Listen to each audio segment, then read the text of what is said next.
Brooke and Jubal's second date update. I'm actually very surprised that the guy on the phone for a second date update today isn't getting a call back. Really? Because he could be the worst person on the planet, and no matter what, an American girl will call him back. You know why? Yeah. Because he's an Englishman. Yeah, I knew he'd have an accent. Yep. And so he could be a murderer, and they're still like, I don't care. The accent is so hot, I have to go out with him again. His name is James. James, how are you? Well, I'm good, mate. How are you? Not too bad. Thank you very much for emailing us and agreeing to do a second date update. Absolutely. I'm glad you can help me out, maybe. Yeah, for sure. Like I said, I'm surprised that this girl isn't calling you back. I'm guessing, how long have you been in this country?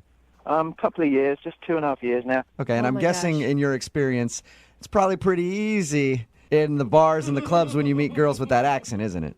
Yeah, there's not been a problem so far. Yeah, Oh, I know. I had an English guy hit on me once. He was so ugly, and I was still flattered by it. I was like, oh my God, he likes me. He's talking to me. And she's married, so. Yeah. I did have to turn him down because of that, but whatever. So you're not getting a call back from a girl. Her name is Sarah? Yeah, that's right. All right. And how did you meet her? We actually met through Tinder, Okay. Okay. Nice. and, I mean, it's not something that we do very often, although I do very often, but, I met her through Tinder. We agreed to meet up, so I drove over to pick her up, and we went, downtown for a couple of drinks, had something to eat. We spent a couple of hours together. It was good.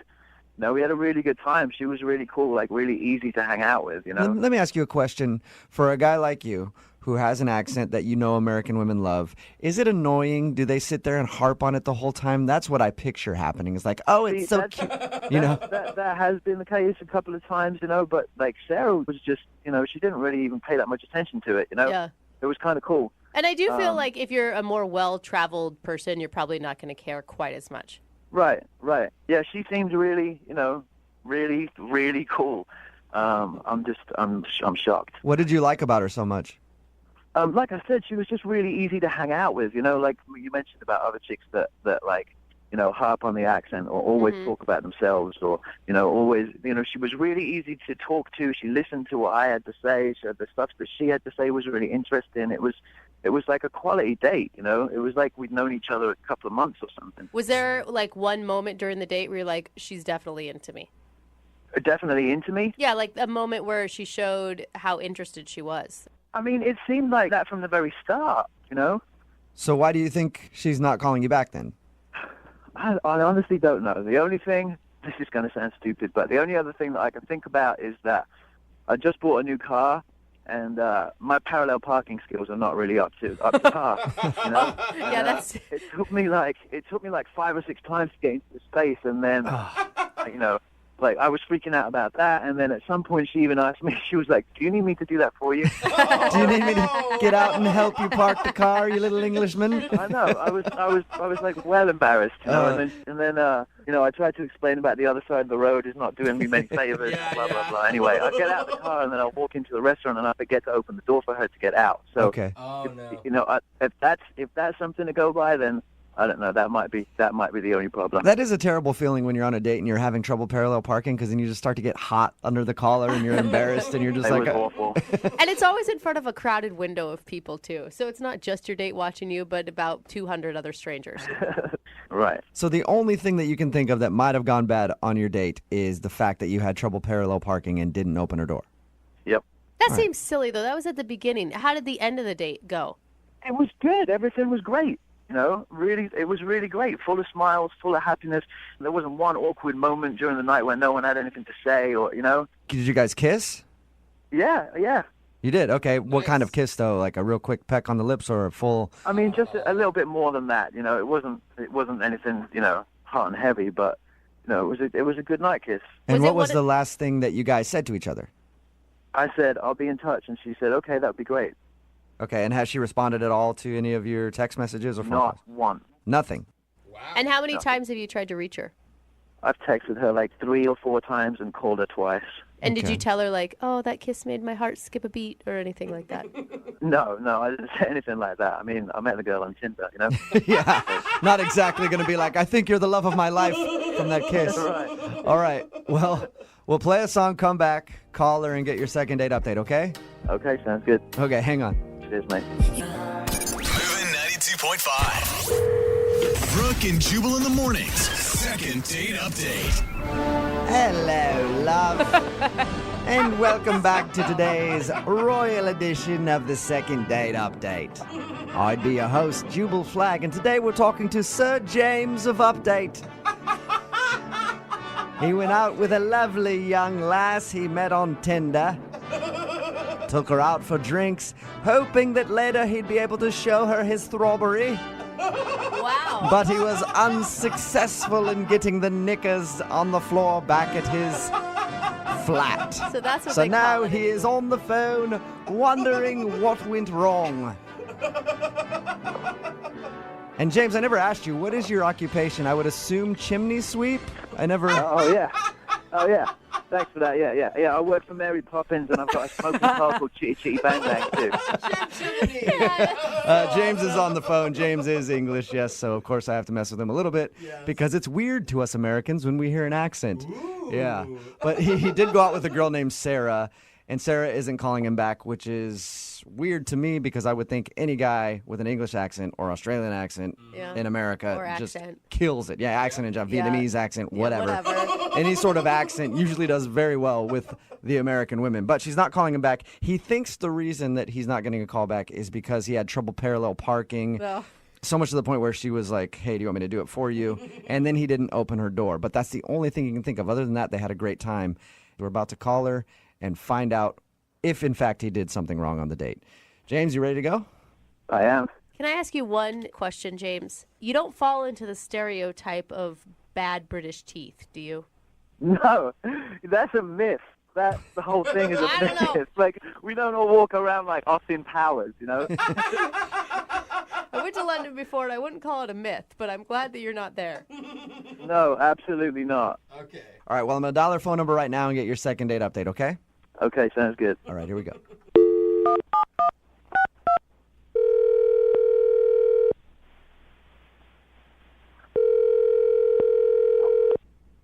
Hello, Hi, can I speak to Sarah, please? this is she. Hey, Sarah, how are you? This is Jubal from Brooke and Jubal in the morning. I'm good. What's going on? I'm at work. I'm good. Just calling to check in with some of our listeners. Do you listen to the show? Yeah, no, I listen to you. I'm just shocked you're calling me.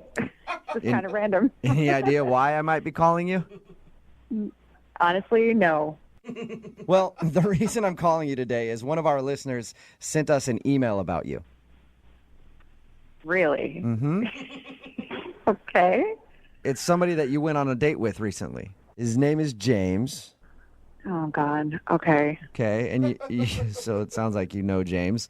He says that you guys met on Tinder and went out for drinks and had a fun time, but you haven't been answering any of his phone calls or text messages. So he asked us to get you on the phone and ask if he did something wrong.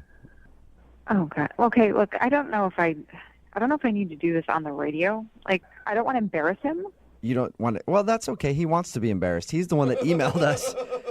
I think he wouldn't really appreciate me calling him out on it. Okay, but we talked to him, and he's prepared to hear anything that you have to say. Is he on the line right now?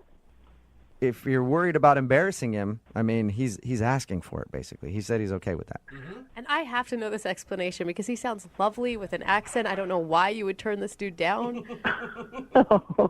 Yeah, see, that's exactly the problem. I don't buy it. What? You don't buy what? I don't buy his whole I'm British thing. Well, you think You think he's faking it?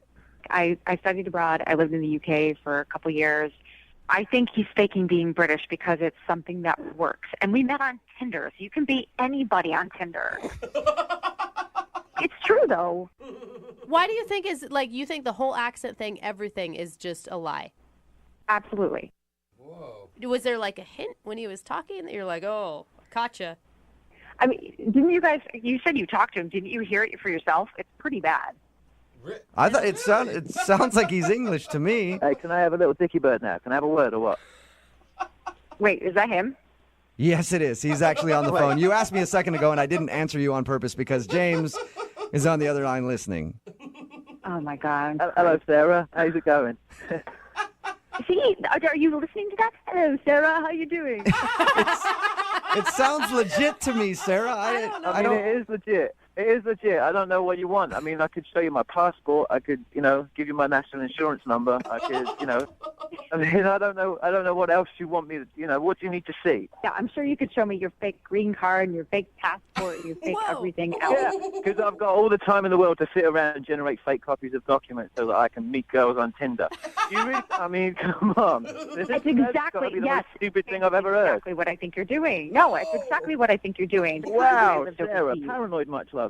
Oh, way to be all patronizing. That's going to make me want to go out on a second date with you. I mean, at this point, it's really, it's I mean, it's neither here nor there now, is it? I mean, you think I'm a complete fake, so I might as well just go box to the wall, Yeah, I don't think you're fake. I know you're fake. And you're laying it on pretty thick with the whole parallel parking job. Oh, I can't park the car because it's on the right side of the road. At least 5 to 6 times. I could have That's a parallel pretty good parked. accent, Sarah. That's a pretty good accent. You should try faking it and meeting people on Tinder. Okay. Just give it up. Your accent is so fake. I don't know what else to tell you. I've got nothing else to go with. This is me. I'm a. Come on, just give it up, dude. And you have really two perfect teeth for somebody who's British anyway. I mean, and this is crazy. I've never heard anything like it. Yeah. If you need me to call my parents in London or something, you can have a little word with them. They can tell you who I am. Oh, sure. I mean, I'll call international. Hell, we can Skype if we want to. And they can sit there, oh, Papa, cheerio. Who's this? Are you dating James? Oh, she sounds Outrageous. lovely, James. Let's invite her over for tea. All right, see, now we're crossing the line. This is outrageous, Sarah. I don't know what the it is you want me to do, but I mean, this is just bloody ridiculous, mate. Anything you say, I'll do to prove to you. I don't know how to get you to prove that you're faking it, but there's just something slightly untrustworthy about you. Wow. I don't know, mate. I don't know. I'm at the end of my tether now. Sarah, I'm confused. You liked him on the date, right? Well, I liked him when I met him on Tinder. Until then we met in person and he started faking the British accent. I don't get this. Why would I fake a British accent? You've already said that I'm a pretty good-looking guy and I've got perfect teeth and I've got, everything else. So I wouldn't really have a problem getting dates, would I? I mean, the That's accent... just it. You're attractive enough on your own. I don't feel like you have to lay it on that thick. You do have nice teeth and you are attractive, which is why you don't need to fake the accent because you have some other stuff going for you already. That's What not are you talking about, Sarah? Are you a dialect coach now or something? I'm English. I'm from London. Crystal Palace. SW16. What else do you need to know? I mean... James, it doesn't sound like Sarah is going to believe you no matter what. Yeah. For the record, James, I believe you that you're I'm British. convinced. Yeah. Thank you. Okay, what neighborhood are you from? I just said that. Crystal Palace. Oh, sounds made up to me. Yeah. Yeah, right. Google it. Google it. Oh my God, Google it. Sarah. There's a football team. I lived right on Church Road, right opposite the Oh, football yeah. stadium. It would be called Church Road, wouldn't it? Oh, yeah. Right, Okay. sure. Okay. Yeah.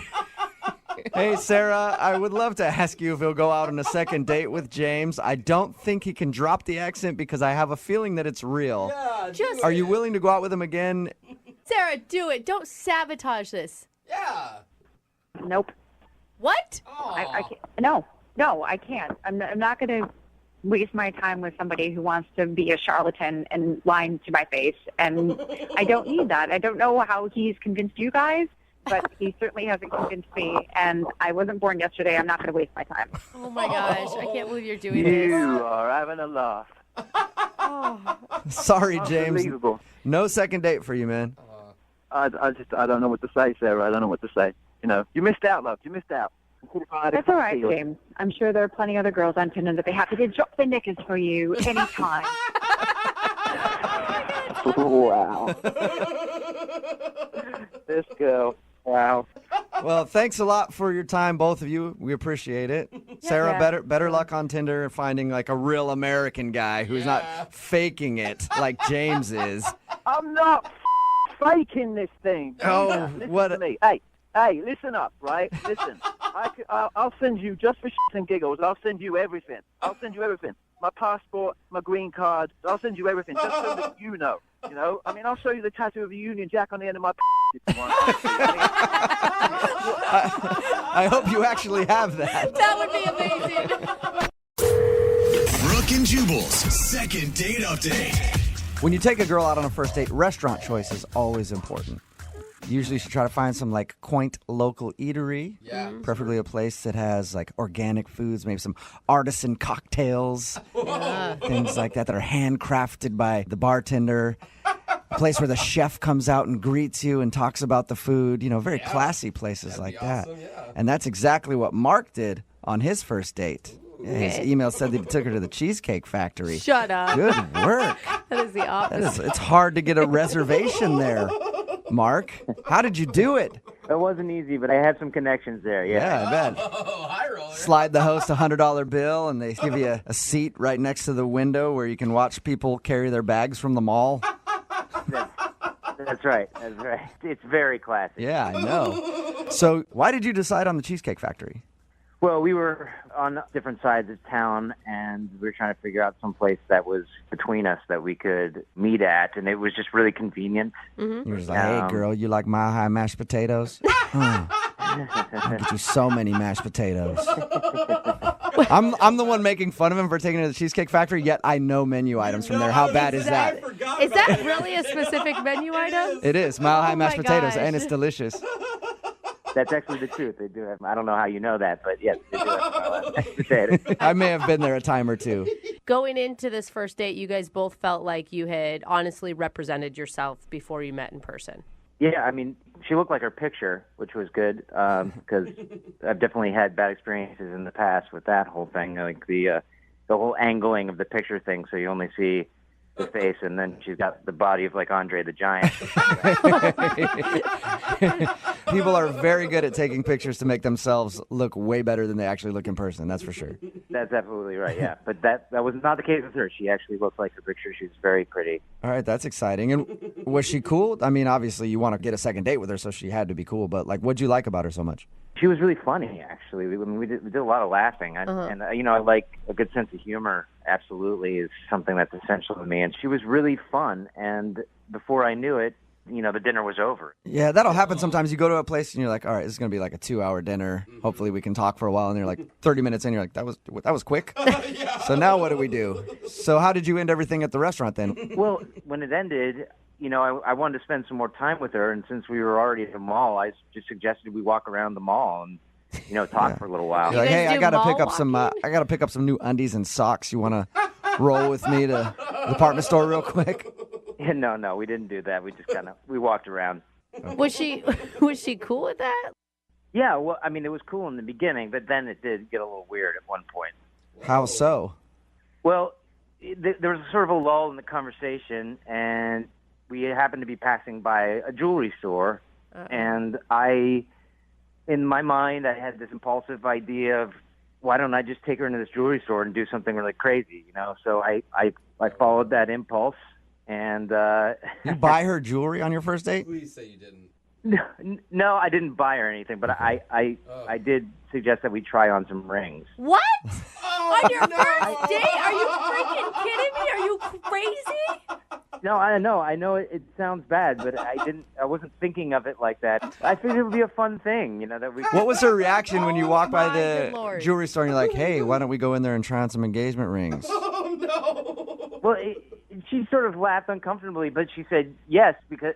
But at the time I thought it was because she was into it. But She said yes to it? You guys actually went and sized yourself for engagement rings. well, I mean, she didn't technically say yes to it, but I said it would be fun, and I kind of dragged her in. Oh, my good Lord. I would be out the door in a heartbeat. How long were you in the store for? I don't know, like a half an hour. Really? Oh, no. Did she, okay, after the weirdness of it, did she seem to be enjoying herself? Well, I that's the way I wanted to see it, but in retrospect, maybe not. Oh, my gosh. What are you thinking, dude? Did you realize how weird that could come off when you were doing it? No, I mean, you know, I kept saying to her, you know, we're just pretending, and I was saying that the whole time. You know, we're for pretend, you know, just for fun. My heart starts beating faster just walking by engagement rings when I was single. Is that all you did? I mean, did the date end after that? Yeah, pretty much. We sort of walked out of the mall after that and walked her to her car, and I gave her a little peck on the cheek and a hug. I thought I did my best, and I hope that she realized that. How many times have you tried to get a hold of her since you guys went out? I've called her maybe, I don't know, 2 or 3 times. It's always gone straight to voicemail. But I've texted her 5 times, and she responded to the first one. But she hasn't responded since. Okay, I just want to clarify something. So you know what you did was strange to do on a first date. Now looking back, now that she hasn't responded to me, it might have been a little weird for her. All right, well, we'll play a song, come back, call her, and get your second date update, all right? Great. Sounds good. All right, hang on. Moving 92.5. Brooke and Jubal in the mornings. Second date update. If you're just tuning in for the second date update, Mark is on the phone with us. He wants to call a girl named Christina today. They met online, went out on a date. Then Mark made the very sane decision of taking her into a ring store to do some engagement ring shopping on a first date. It sounds made up. Doesn't it? Yeah. According to Mark, he knew that what he did was kind of weird, but in the moment, it sounded like a fun thing. Like, hey, let's just go in here and check out some engagement rings. And now she's not calling him back. All right, Mark, you about ready to give her a call? Yeah, let's do this. I think the mistake you made was you didn't go all the way with it, you know? Oh, What? What you should have done is while you were in the store, purchased a ring without her knowing. Oh, no. And then when you walked her back to your car, got down on one knee and said, I want to spend the rest of my life with you, Christina. I think it's bad enough what I did. Please don't make it worse. But by not proposing, yeah, it is bad. You should have proposed. Go all the way with it. Don't half-ass it, Mark. All right, well, I'm about to dial the phone number and get her on the phone and find out what went wrong on your date, even though we already know probably what went wrong.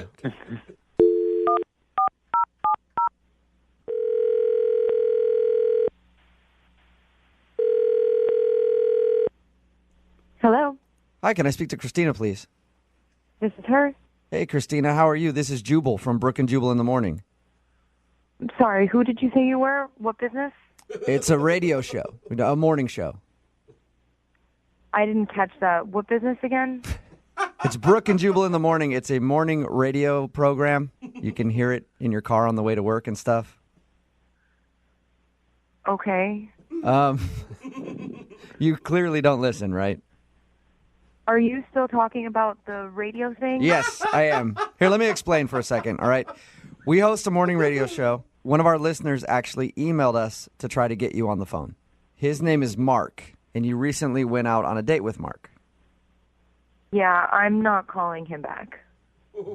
We know that, yeah. That's the whole reason that he emailed us. He said, hey, I met this really cool girl named Christina. We went out on a date and had fun, but now she won't respond to my phone calls. Can you talk to us for a second about your date with Mark?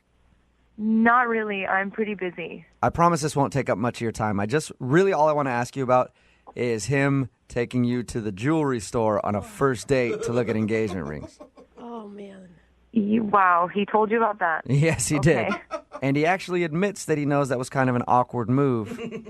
Yeah, awkward is an understatement. Oh, I would have freaked out if I were you. Honestly, it was just such a strange suggestion. I just thought he was kidding. Yeah. And why did you go along with it? I mean, I didn't want to seem mean. He did seem like a nice guy. It just seemed like a very strange thing to request. Mm-hmm. Yeah. Okay, so that's why you're not calling him back, because he took you engagement ring shopping on a first date?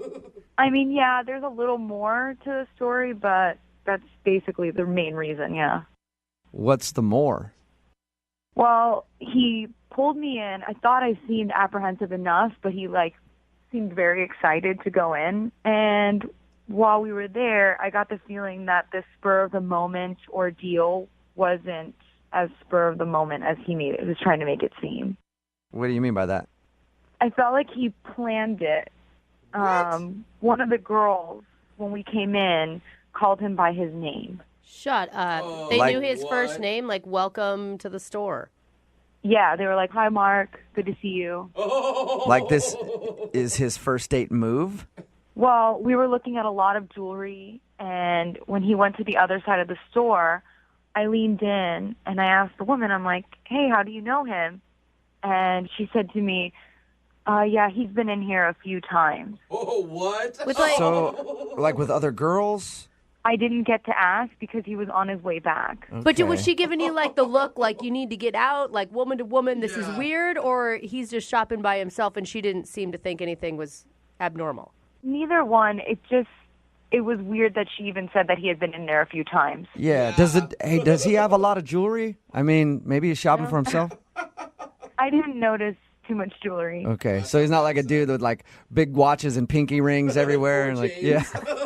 No. Okay. Did you ask him about it? Did you ask him, like, hey, have you been here before? I didn't know how to, and I just figured this was his go-to date kind of thing, and I kept thinking, like, why? Yeah. Why would you want to bring a girl engagement ring shopping on your first date? How could that be your go-to move? How could that be your first instinct? I don't get it. Don't you want to ask him about that? I would love to ask him if that's his move. No, I'd rather let it go. Well, I can't let it go, Christina. And we're going to have to ask him because he's actually on the other line listening right now. Are you serious? Yeah, I am. Mark, go ahead and say hi. Okay, let me explain. All right. And it sounds really bad, but there's an explanation. I swear, it's not what you think. So this There's isn't. an explanation? Yeah, what's the explanation? This isn't your first date move, Mark? It's not my first date move. I swear, with you, Christina, that was an impulsive move. That is not my go-to move. The girl on a knew your first date. name. She says you've been in there a few times. Explain that. I understand. I have been in there a few times. I've been in there with other girls, but What? I have. I've been in there with two other Okay. girls. Whoa. But no, let me explain. It's legitimate. I was actually engaged to both of them. What? Wait, Whoa. you've been That's even engaged worse. twice in like the recent past? Yes, I was engaged twice, and both times we went to that sort of shop for rings. Why would you ever go in there then, Mark? Yeah, that is the Stay dumbest away. thing I've ever heard.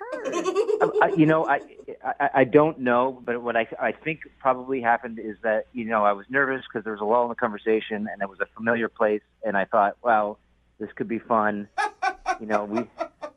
This could be, it's some place that I had some good memories in, and maybe take her in there. When you good walked memories in, in? when you walked in and the sales lady knew your name, didn't you know, like, oh my God, this is the biggest mistake I've ever made. We need to leave immediately. I didn't even hear her say that. I mean, obviously she said it because Christina heard it, but I didn't. I swear I didn't even hear her say that. I didn't know she knew my name. So, have you been married before? Like, what? You've just been engaged No, twice? Was that recently? It was the last one. Yes, was fairly recent. It was before I met you online. But but yes, I never got married though, and it never happened. I mean, it was both the engagements ended, and but it was never. I never lied to you or held it back from you when we were talking online. It just never came up. I guess that's true. And you take me to the same exact store that you got their rings? You thought that was okay? I was getting nervous because there was a lull in the conversation, and I just pulled you in there because I wanted to shake things up a little bit and get things going. And I realized it wasn't a great choice in retrospect, but I swear, there was no, I had no agenda. There's was a first. million other things we could have done at the mall besides looking for engagement rings. There's a million other things. That's a very good You had point. a lot of options, Mark. But we were in front of that store when we were having That's conversation. true, but you could have walked 3 feet to another store or up to the food court and got some frozen yogurt or Even something. Zoomies or There's a lot of stuff you could have done. I know. I mean, I know. I realized it was stupid. I wasn't thinking, but that's what I did, and I have no. It was stupid. Are you sure, Mark, are you sure you're ready to be dating right now? Yeah. Yes, I am sure, and I'd like to go on another date with Christina. Okay, cool. Let me ask her then. Christina, would you like to go out with Mark again? We'll pay for a second date. I mean, my gut is telling me no. Oh, you know what everybody says? Don't listen to your gut. Yeah, I think it's the opposite, right? Yeah. I don't know. I don't think so. My gut tells me no, it's not. No. No. I mean, I can't. It was all really strange. I told too many people about that story. Yeah, no kidding. I can't go out with that dude now. Yeah. You sure you have the opportunity to be Mark's next ex-fiance? Oh, Jubal. Oh, come on, man! Don't say it like that. It makes me sound like a weirdo. It's not, I mean, all I did is take a girl into a ring shop on a first date. Yeah, exactly. Yeah, just say what you said again and tell me that's not weird. Brooke and Jubal in the morning. Brooke and Jubal's second date update. Some guys like older women. I know for myself personally, I've always been looking for an 80 to 85-year-old lady with a lot of money in the bank account who doesn't mind having somebody just hang out at her house and clean it all day long and maybe go play golf when she's away, things like that. Hopefully she's of really poor health as well. Yeah, that would help too, but unfortunately she's not out there for me. At least I haven't found her yet. And there are a lot of women that don't like younger guys. They feel awkward about dating a younger guy, and that is the problem that I think Tommy is having. Tommy is on the phone for a second date update today, and he went on a date with a girl who's a little older than him. Tommy, how you doing? I've been better, to be honest. Oh, you sound slighted, Tommy. So, what's the girl's name that you want us to call today? Well, I guess I shouldn't call her a girl. She's older than you. What's this woman's name that you want us to call today? Her name is Carrie. Carrie, and before we get into your date, how much older is she than you? 6 years, so I don't think it's that big of a difference, honestly. And Not how really that old bad. how old are you? Because 6 years I think is different at 20 compared to 26. Yeah, I'm 26, actually, so Okay, she's so- 32 right now. That's not that That's not big of a too bad. difference. Yeah, I don't think that's that huge. But it's enough. So tell us a little bit about how you met her. We met online. Okay. Volunteering at the retirement home was that? I thought that's what you meant. Yeah, almost 32-year-olds with walkers. She actually knows how to use the internet at her age. Wow. What attracted you to her? She's cute, and she has red hair, and I really like that a lot. She was really funny. She's very outgoing, and so we exchanged a few emails. Everything was really cool. Finally, I was like, hey, do you want to meet up? And we had talked about bowling, and she seemed excited about that, so I said, yeah, you want to go bowling? So, And did she know your age when you guys started this conversation? yeah, it's on my profile. Okay. Okay. Yeah. So she knew what she was getting into. You know she's insane, right? Because she's a redhead. Red hair. No. Redheads are crazy. She's an old, insane Yeah. lady. You sure She's you want a- to call this woman, Tommy? Yeah, I'm sure. All right. Tell us a little bit more about bowling. We had a great time. We had a drink. We played 2 games. I mean, everything seemed to be going really well. And then I said, at the end, hey, do you want to grab another drink? And she's like, no, I can't do it. I'm a little tired, and I have an early morning tomorrow. But It's the thing about older women, man. They get tired early. You gotta get to Understandable. bed. At any point, Tommy, did you guys have a moment where your age came up, or there was a difference in no, your... it was all just pretty light and easy. Like everything was really good. I didn't get a sense that there was any strangeness.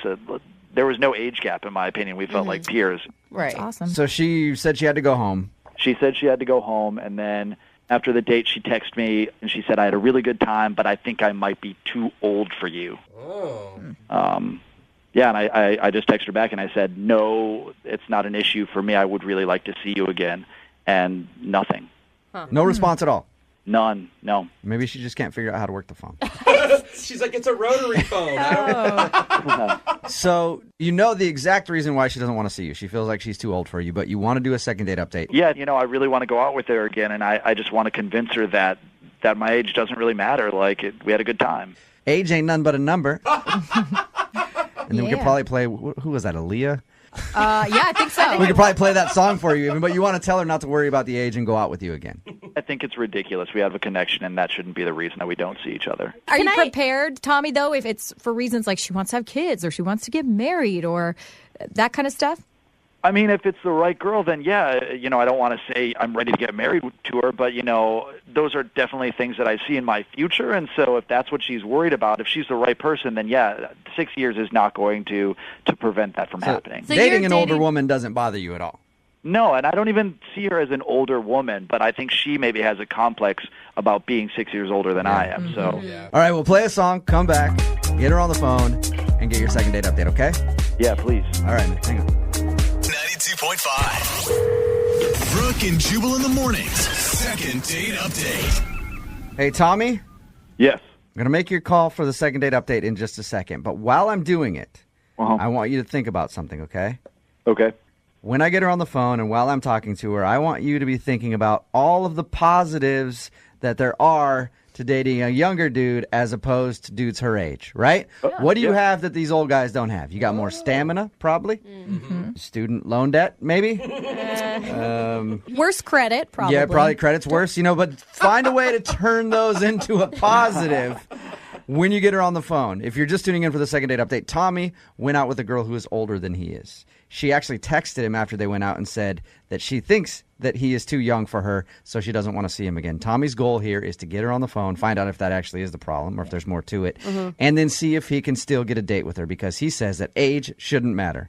The age is irrelevant to me. I really do think it's irrelevant. Like, that to me sounds like just a poor excuse. Mm-hmm. And you do really like her. It's not just something, you want what you can't have type of situation. Totally. I mean, I wouldn't go through all this trouble if it was kind of, just sort of a lukewarm date. Like, we had a really good connection. And I hate her. I hate her. That's why I emailed the morning show to call her. Despise this lady. We have had people who only want to talk to them to figure out what's wrong with them, not necessarily because they really wanted to see him again. All right, Tommy, here we go. I'm going to dial the phone number right now, okay? Okay, cool.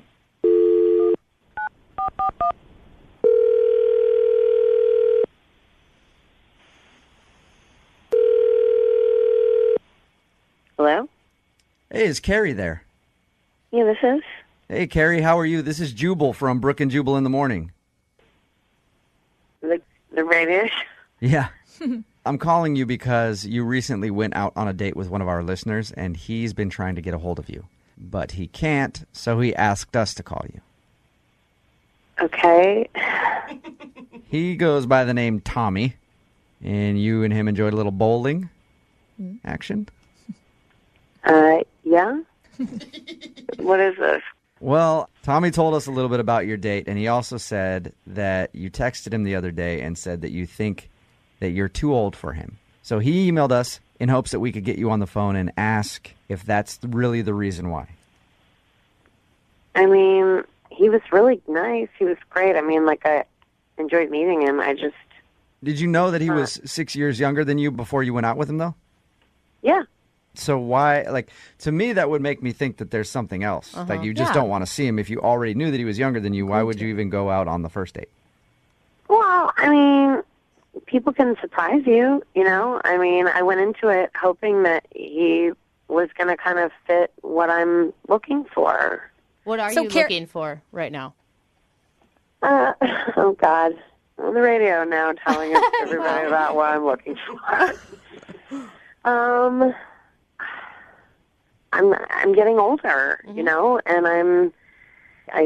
I have a plan, and I'd like to be pregnant by the end of the year. Whoa. Wow. Not this year, but by the end of a year from now. And Carrie.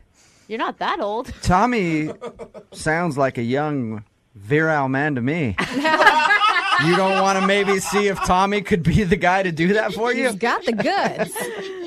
I mean, he's great. Like I said, totally like a great guy, and really cute and fun. We had a good time. I just don't think he's where I want him to be. So you're ready to have kids right away, and you think Tommy's maybe a little too immature for you? Well, okay, he's not as tall as he said he was going to be, and that's important to me when I'm saying. I'm very short. I want my children to not have that battle. So let me get this straight. You think that he's too short, and you don't like his genetics?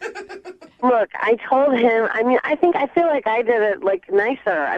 He's a great guy, and he's great for somebody, but for somebody who's paranoid about my kids being short little trolls, and that's a reflection of me, not him. Right. So you're sizing up guys that you go out with based on their height and everything else because you want to have a kid that is a certain way. Look, my family is short, and I'm trying to stop this awfulness. Did he lie in his dating profile? Was he a lot shorter than he said? Oh, yeah. His dating profile said he was 5'11", so I was like, great, that works for me, because, it's not extremely tall, but to a very short person like me, that's exciting. And he turned out to be 5'7", maybe even 5'6". But don't you think, I get it. There's a timeline. You want to meet the timeline. You want to have the babies. Do you care about the husband? Because from the sounds of it, it sounds like you're looking for a sperm donor. Yeah. I've thought about it, but it does seem like it's more fun to do it the old-fashioned way. All right. So when I go back and talk to Tommy and tell him what you said, do you want me to leave out the part about him being short and having horrible genetics? And you just want me to tell him it's because he's too young? Yeah, I don't want him to be hurt. All right, well, unfortunately, I can't do that because Tommy's on the phone. Are you serious right now? Is it really the reason? Tommy, I'm really sorry that you heard this way. I've never meant for this to... I'm 5'9", so I don't know where this 5'6" is coming from, first off. Well, if you're looking for some tall guy, you're totally disregarding every single other feature that I have. Like, I was a high school athlete. I was a college athlete. I played tennis. There's no one in my family who does not have a full head of hair. You're going to meet a tall guy, and he's going to go bald at age 35, all right? Sounds quite a pedigree. He's selling himself now, Carrie. What do you think about that? I just feel like you're looking for something that's like, yeah, you're going to get a tall guy maybe, but he's not going to have everything that I have. Every single person in my family is intelligent. Wait. Tommy, are you saying... Tommy, 1 second. Are you saying that you're willing to get Carrie pregnant now? No, I'm just basically saying that she's petty. Like, Okay. Is this really like 2 inches is going to keep her from going out on a date with me again because she just wants... Basically, you're just looking for a stud to impregnate you, and that's just weird, first off, and you're not being upfront on your profile. wow. Well, I mean, if I'm petty and selfish, I mean, see, this wasn't the right fit, okay? This wasn't the right fit, and now it's gotten really dramatic and weird and overblown. When I tried to make it, I tried to, like, let you have that you were too young and that you had the life ahead of you and that I'm too old. I gave you that. I mean, like, move on. Sorry. I understand, but you got to be a little realistic with your expectations. I'm just trying to be hardcore because I'm just at a different place in my life than you. I have a clock that I have to worry about, and you don't. So You're 32 you may years think that old, you like though. me, It's not but like you're not 42 years old. You're acting like you're 42 right now. I am the total package. There are plenty of people that would recognize that, but you're just looking for something that you're not going to get. And I got to be honest with you. You're not going to find whatever you're looking for. well, I guess temperament isn't one of your good genes. Or grace. You're just striking out everywhere. And weird.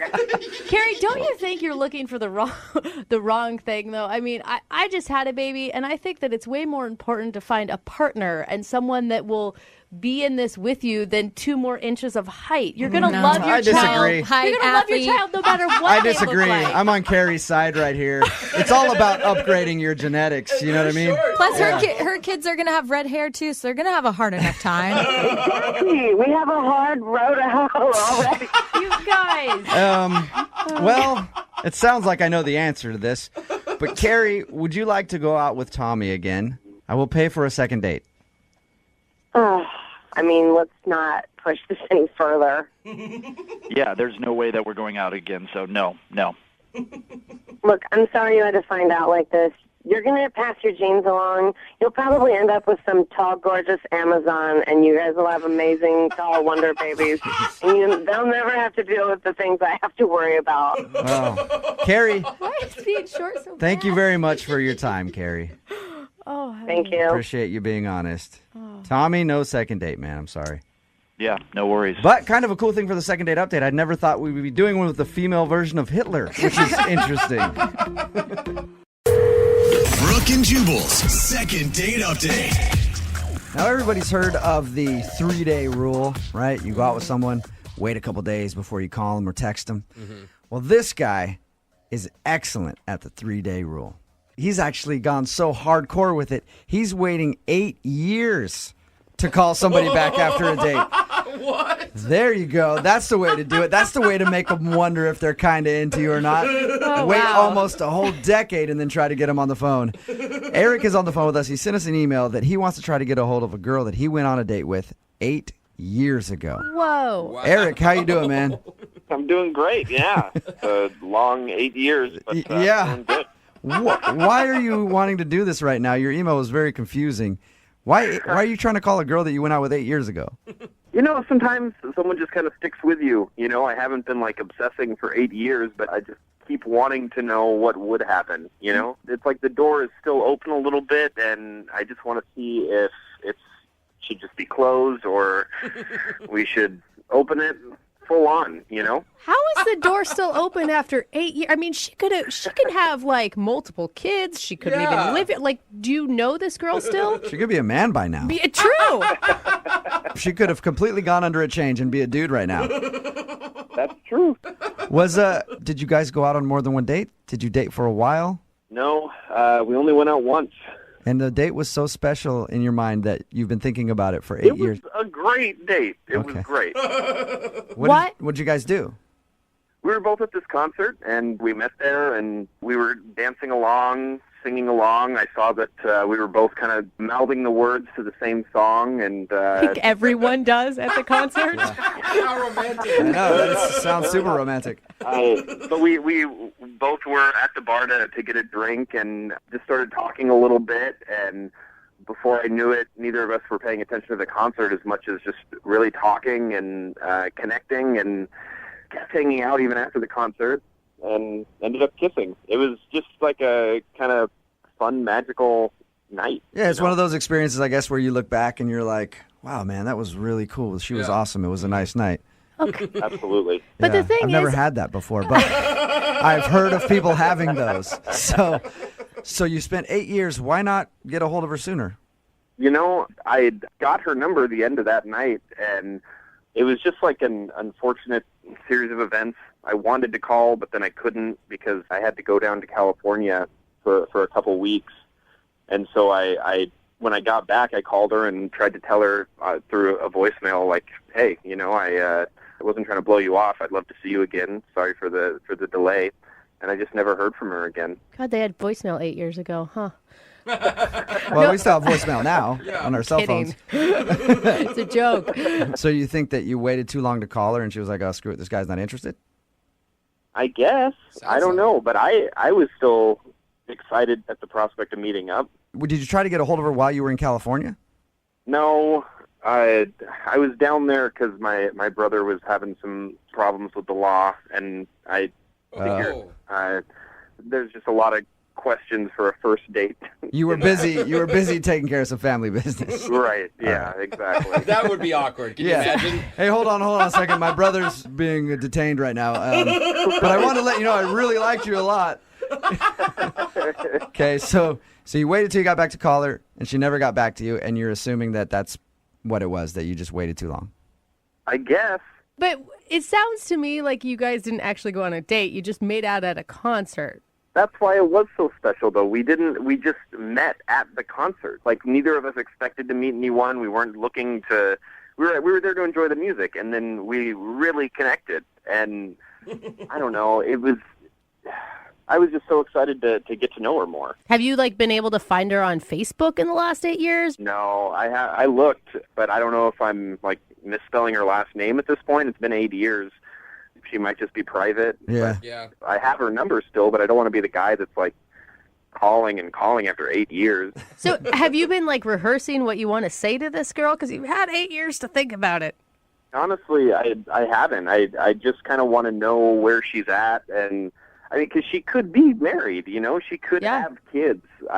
That's all a possibility, and I'm not thinking that if that's the case, anything would happen, but I just kind of want to know where she's at. And if she does happen to be single, then maybe we can go out and get drinks, get dinner. What are you going to tell her? If I'm just imagining, if I had a guy call me after 8 years, I'd want to know a little bit about why it took him so long. Yeah.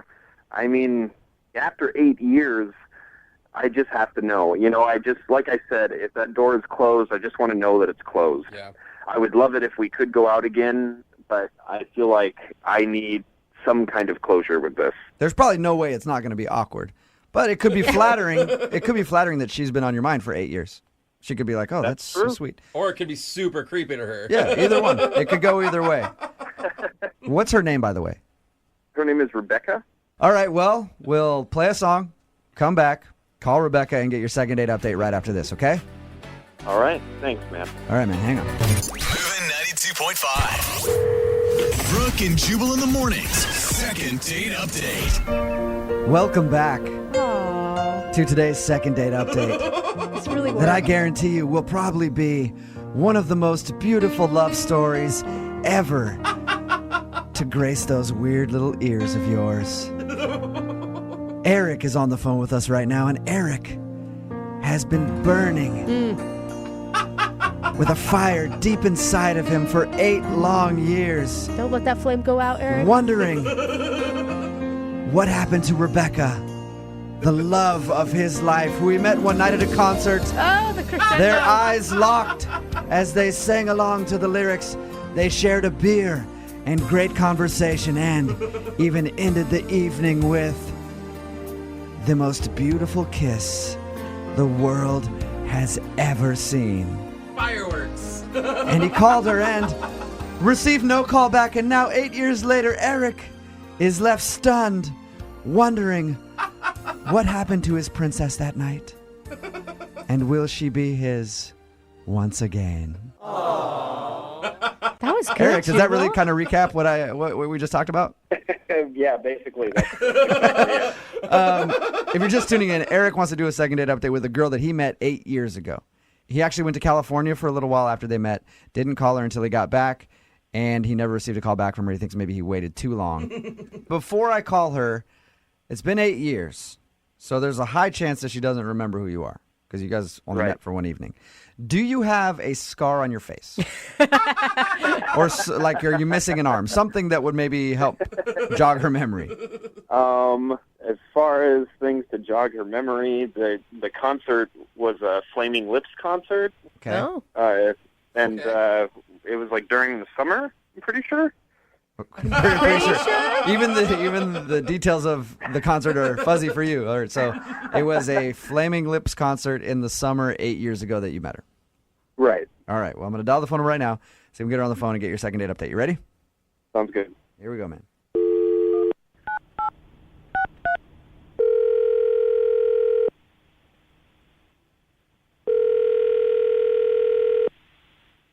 Hello. Hi, can I speak to Rebecca, please? Yeah, this is she. Hey, Rebecca, how are you? This is Jubal from Brooke and Jubal in the morning. Okay. Sorry, is this a telemarketer? No. I wish you were a It's telemarketer. It's a radio program, radio show, morning radio show. Oh, how'd you get my number?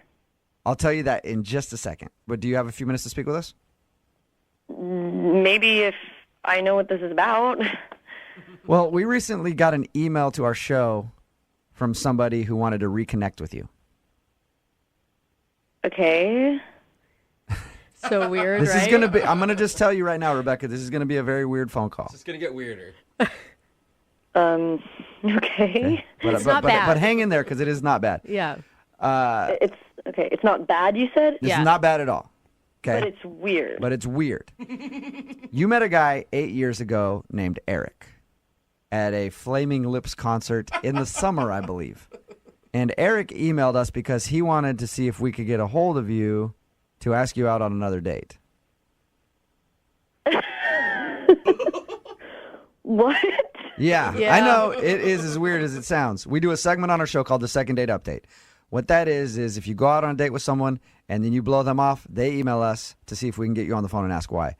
You met this... You 8 years ago? Yes. Apparently you met this dude at a concert 8 years ago. You guys hung out, even kissed at the end of the night. Oh, my God. I know. That's a really long time ago. It is a really long time You ago. made quite the impression. Do you remember going to a Flaming Lips concert 8 years ago? I don't know. I mean, that sounds like something I would have done. I mean, I went to a lot of concerts. I partied a lot.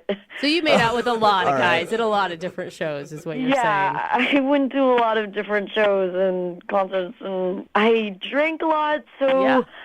I probably don't have the best memory for Okay. that. Well, I'll tell you, at least according to this guy, you were at a Flaming Lips concert 8 years ago. You guys hung out at the bar, drank a little bit, even kissed to end the night. You gave him your phone number, said, call me later.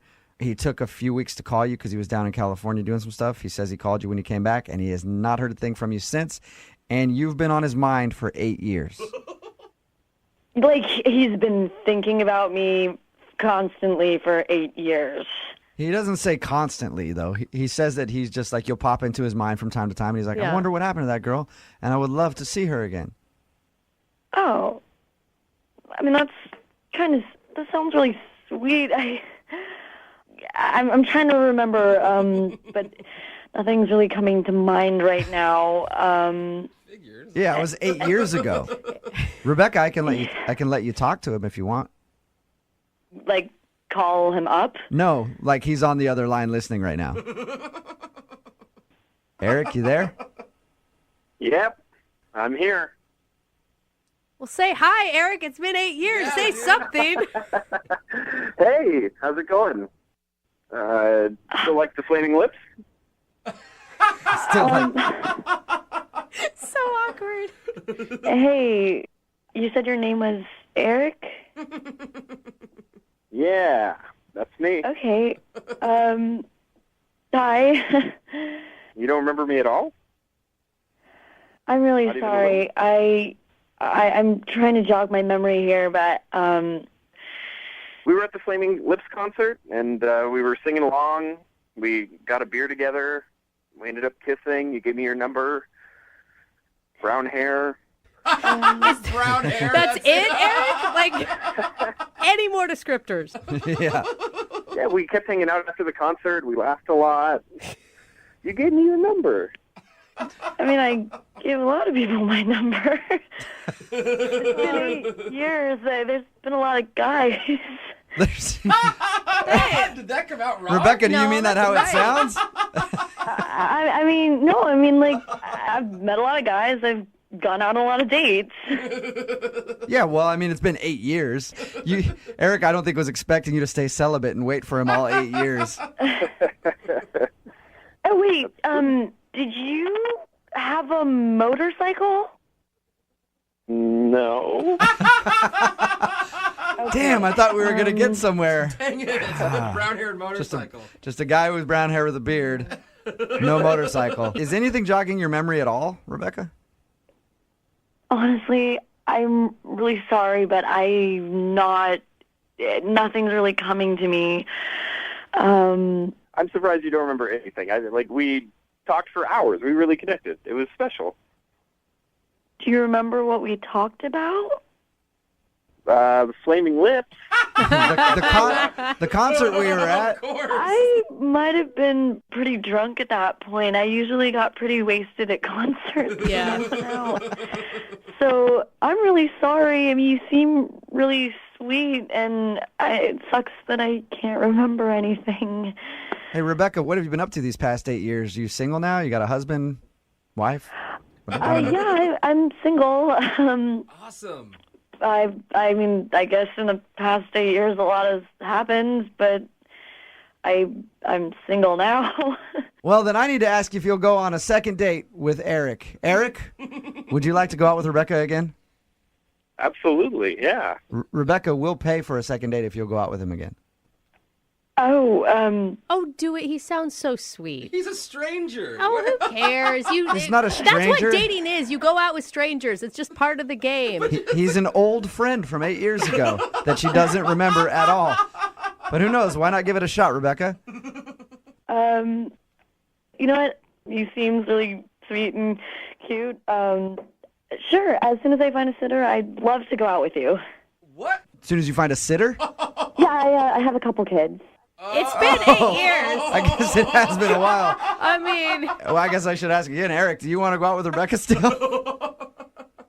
Oh. you better say yes, Eric, else you're going to look like the biggest douche ever. Hey, come on. Yeah. That does not sound like Awesome. Well, successful second date.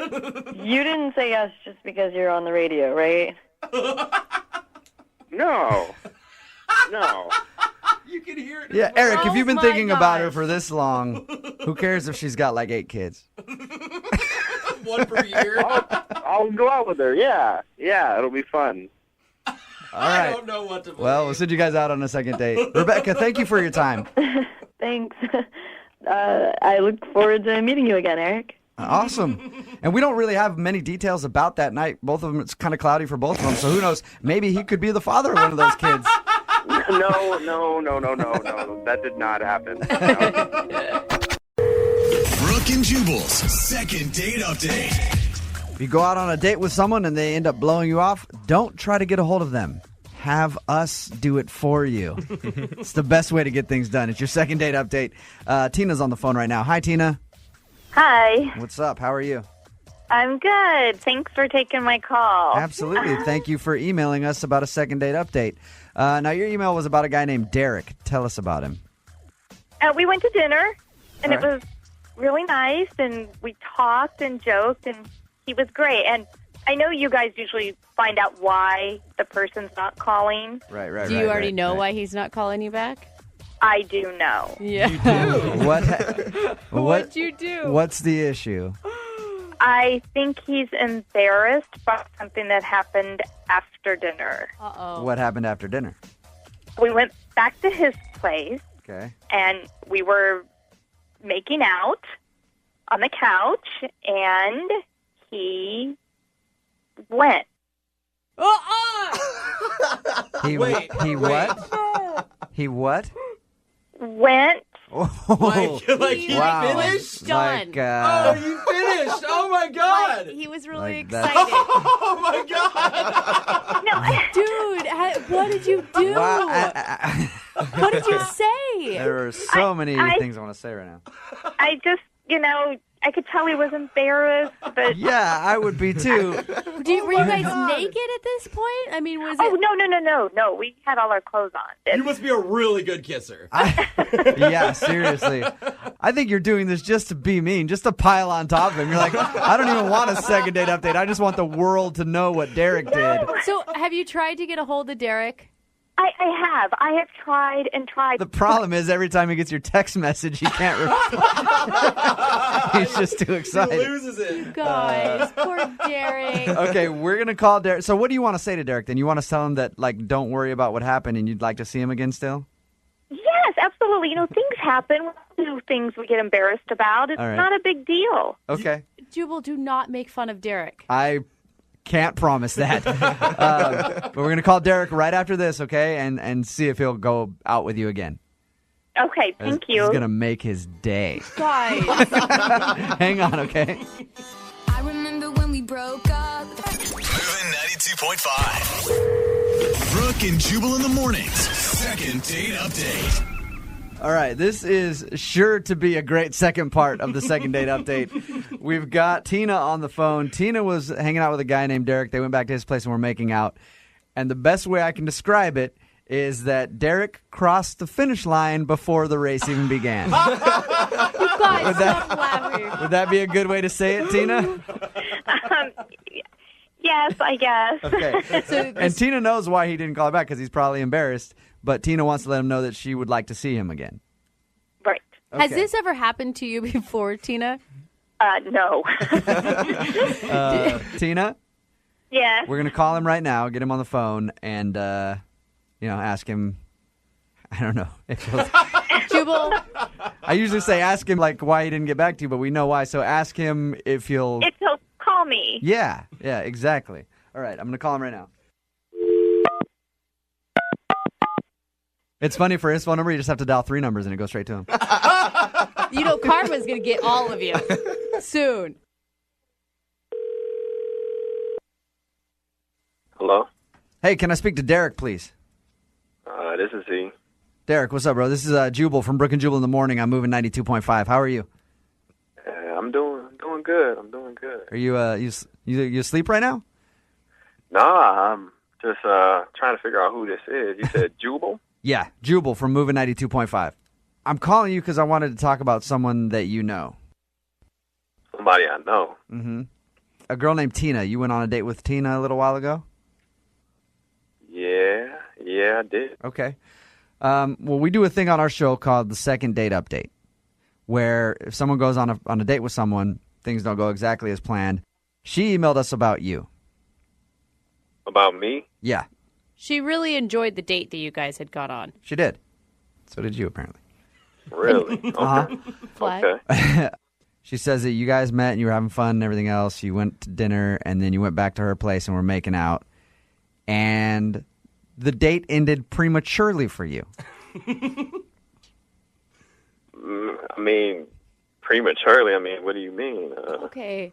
Is there anything that happened when you guys were making out that you were embarrassed about? Oh my God. I know. I am so sorry, dude. Oh God. Wow. Can you just? She talked to you guys about that? Oh, no. Oh my goodness. I'm turning red. It's okay. It's okay, Derek. Derek, she thinks that's the reason that you're not calling her back. Is that why? Are you embarrassed? Like, hey, look, it happens to the best of us. Mm-hmm. I'm even more embarrassed that she told people. Derek, did you enjoy your night? Yeah, I mean, I had a good time. It's just, wow. I don't know what to say now, though. I thought everything was okay. I mean... Well, but you haven't been calling her back or whatever, so what's up? Are you embarrassed or... You know, I'm embarrassed, but I just want to take a little time just to make sure that she, didn't think anything negative about me. I mean... Derek, Tina is on the phone.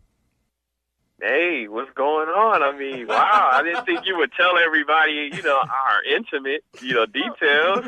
No, I only told Jubal.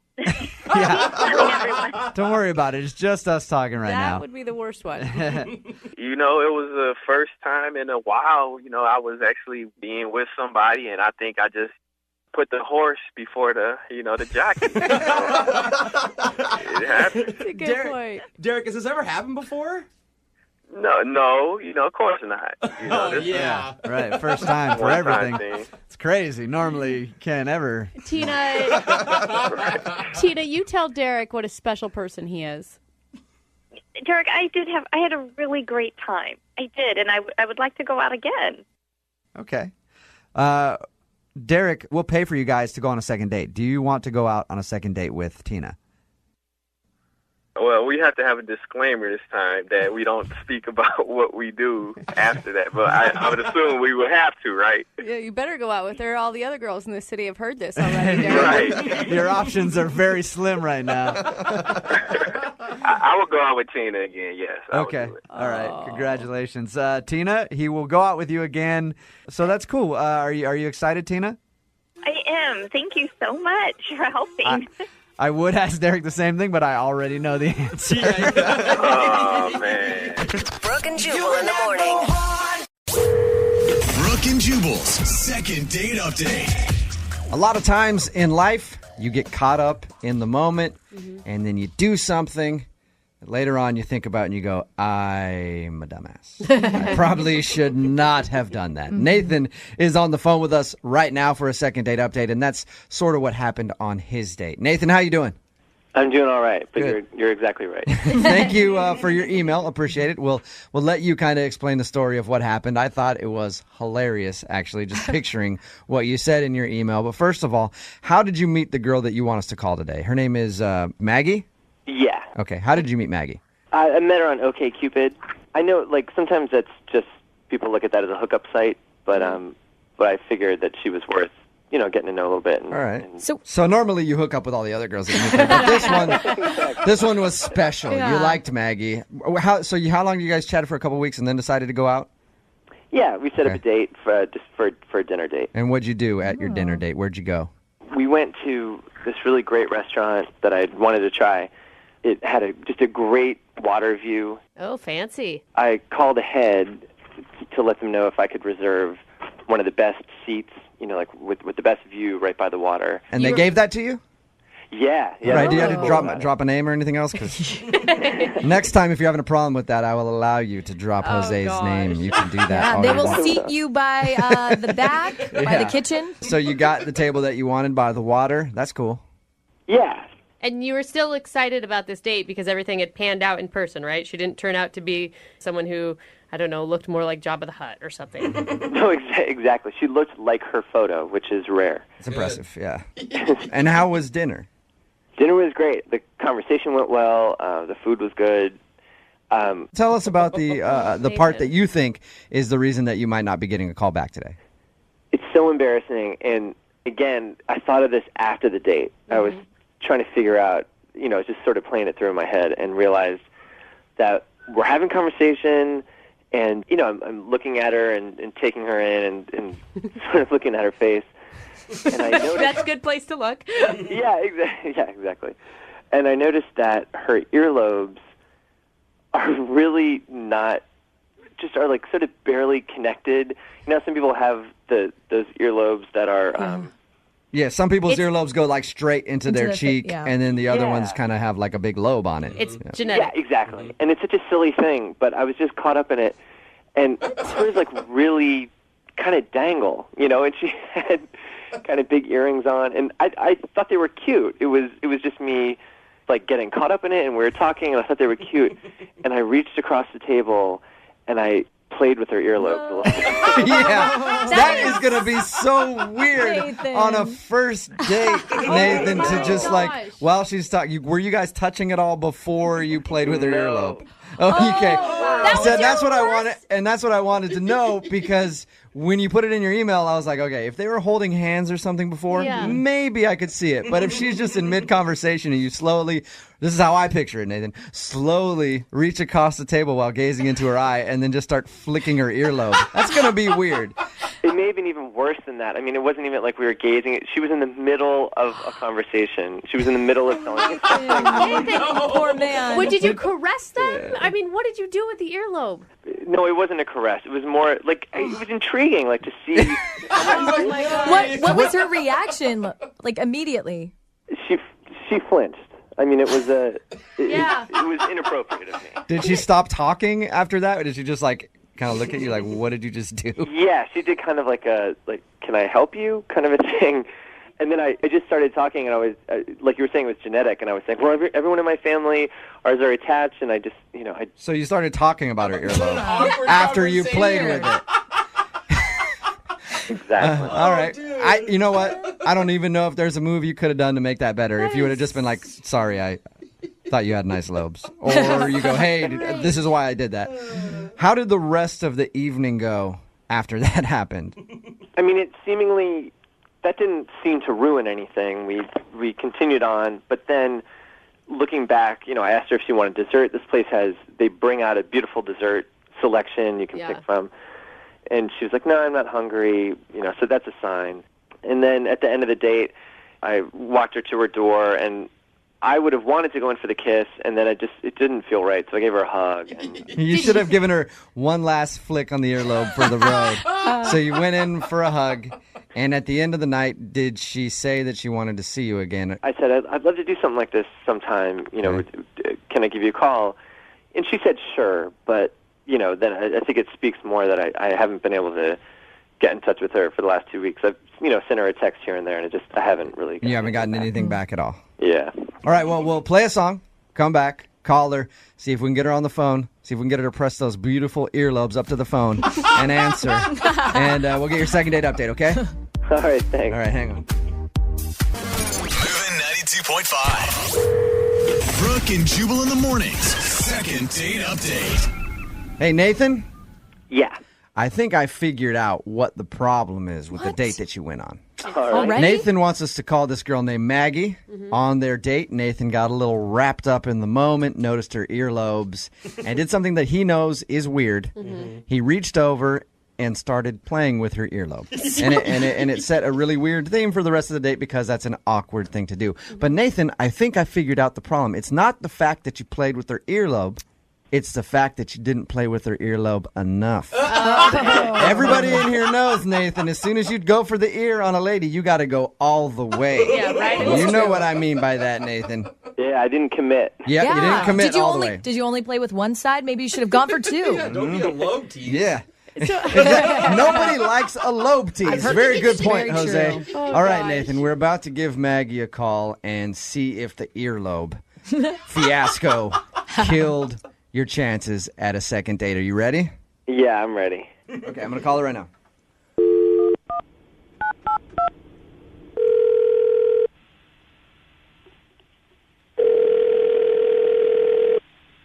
Hello. Hi, can I speak to Maggie, please? Hi, this is Maggie. Maggie, how are you? This is Jubal from Brooke and Jubal in the morning. Sorry, can I help you with something? You recently went out on a date with one of our listeners, but you're not calling him back. So he emailed us to give you a call and find out if he did something wrong on the date. Now, the guy that wanted us to call you today knows that he did something a little strange on your date. His name is Nathan. Okay. Nathan says that he's tried to text you a few times since your date. And so he called a radio station? Yes. So he called us to see if we could get you on the phone, since you're not answering his phone calls, and ask you why. Seriously? Yes. Is it because he played with your earlobe on the date? He told us about it. Oh, he did? Yeah, he told us all about your date. He said that he met you on OkCupid, and he liked you a lot, thought you guys were getting on very nicely, until in the middle of dinner, he reached over and played with your earlobe. I'm assuming that's probably the issue. The earlobe thing was definitely part of it.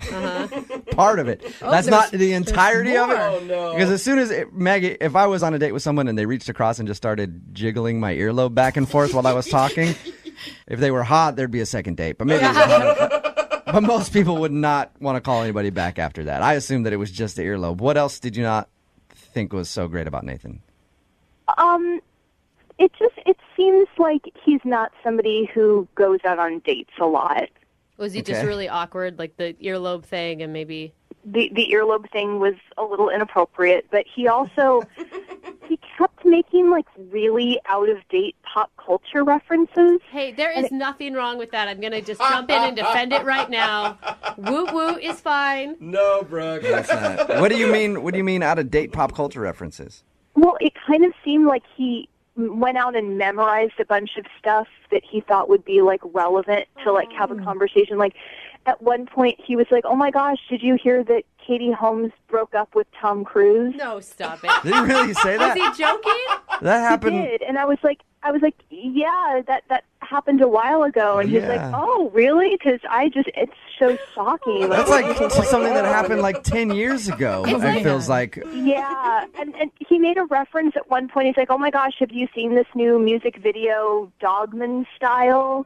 Dogman Style? He was trying to talk about Gangnam Style, which is also not very relevant. Yeah. How did this come up in conversation? Were you guys talking about pop culture type things? And No, that's why it kind of felt like he memorized a bunch of stuff or something, because it was like these little tidbits that he would kind of just like throw into the conversation, and So you'd be talking about something completely different. He would just kind of spout off like, "I know this pop culture fact." Right? That's what it felt like. Yeah. It's like going on pop-up video. But Which is also not a relevant reference. I don't think that show has been on the air in about 15 years. Did you? Yeah, so, okay. So that obviously felt like he must have been a little weird. I mean, he seemed really sweet, and I felt really bad, and I didn't think it would benefit anybody to like tell him I didn't want to see him. Aren't you kind of curious, though, why the out-of-date pop culture references during your date? I just figured he was really nervous, and you know. Aren't you curious about the earlobe play that you got? Wouldn't you want to hear? I kind of just chalked it up to him being nervous. So Don't you want to hear the reasoning behind any of that? I mean, maybe, but not enough to want to hurt his feelings. I figured, just not calling him back was. Well, I know how to get your answer, though. You said maybe you'd like to hear the reasoning on that. I can get you an answer because he's on the phone right now listening. Maggie. Hey, Maggie. Are you serious? Yeah, I'm listening. Why didn't nobody tell me this? I forgot. Maggie, I'm glad I got to hear what you had to say.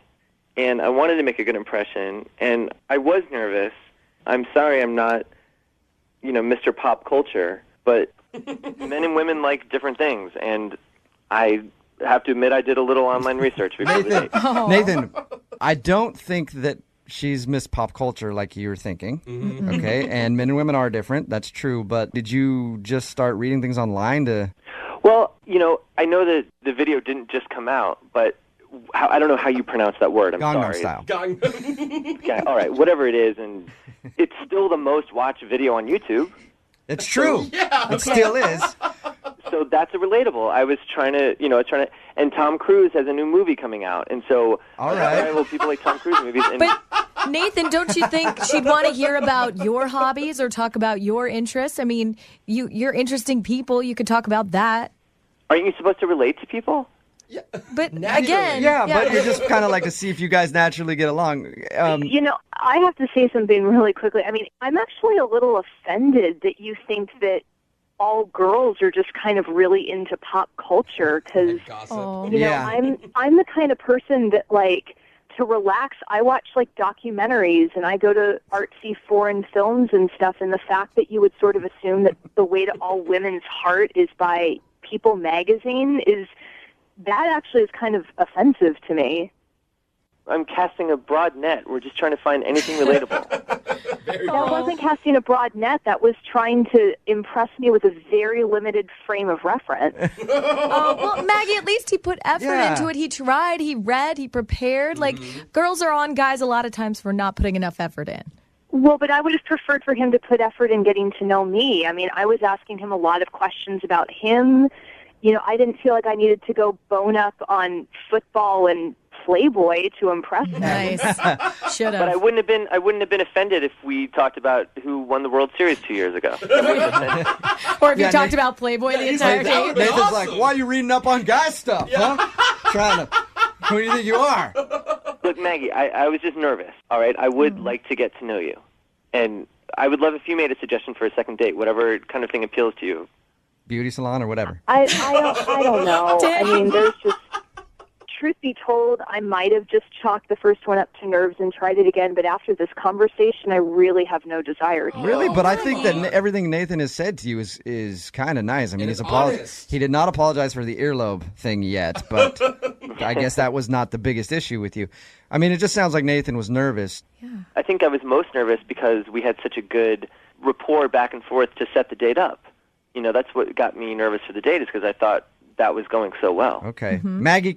Well, let me ask, Nathan, let me ask you a question, and then I'll decide. Other than the fact I'm assuming that you find me somewhat attractive or you wouldn't really want to go on another date with me, what is it about me that makes you want to go on another date? Well, I mean, first attraction is important. And you're passionate. I did like that you talked about things passionately, that you do seem intelligent and well-read. Maggie, would you like to... What did I seem passionate about specifically? Oh, jeez. I'm going to try not to let it get there. Maggie, will you go out on a second date with Nathan? We will pay for it, and Nathan can tell you in person what he likes about you and what he thinks is good about your passion and whatever. I promise. It's just going to be you and I talking about you and I. I won't watch any Housewives episodes. And I promise I won't flick your earlobe. Yeah. I forgot all about that. Nathan, you do seem like a nice person, and I understand what it's like being really nervous on a first date. So I will go out on another date with you if we can agree to just not try to impress and just really try to legitimately get to know each other. No pressure or anything. All right. Yeah, all right. Sweet. That sounds great. And I won't be so awkward next time. I promise. It's okay. I understand what that's like, so it's all right. We got you guys a second date. Maggie, thank you for being understanding. Thank you for being on the show. I appreciate it. Nathan? Yeah? You are right. I can hear through the phone that Maggie has fabulous earlobes. I can hear it. Brooke and Jubal in the morning.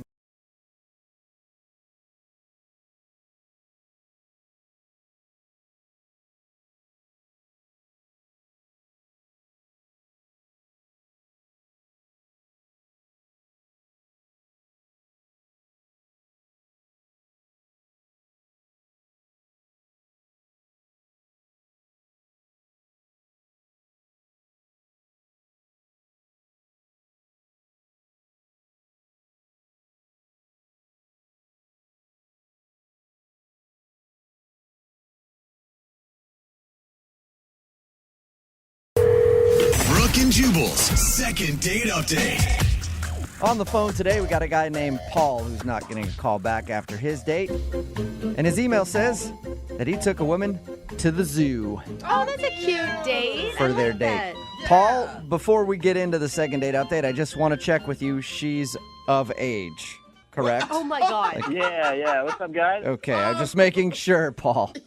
Yeah, she's totally legal, man. Okay, cool. I just don't know a lot of full-grown adults just going to the zoo, but whatever. First of all, where'd you meet her, Paul? I met her at a special place called Tinder. Oh, okay. I'm already going to give you props for coming up with a creative date idea off of a Tinder date. Yeah, that's how you do it. You've got the animals going, puts you in the mood. I don't know.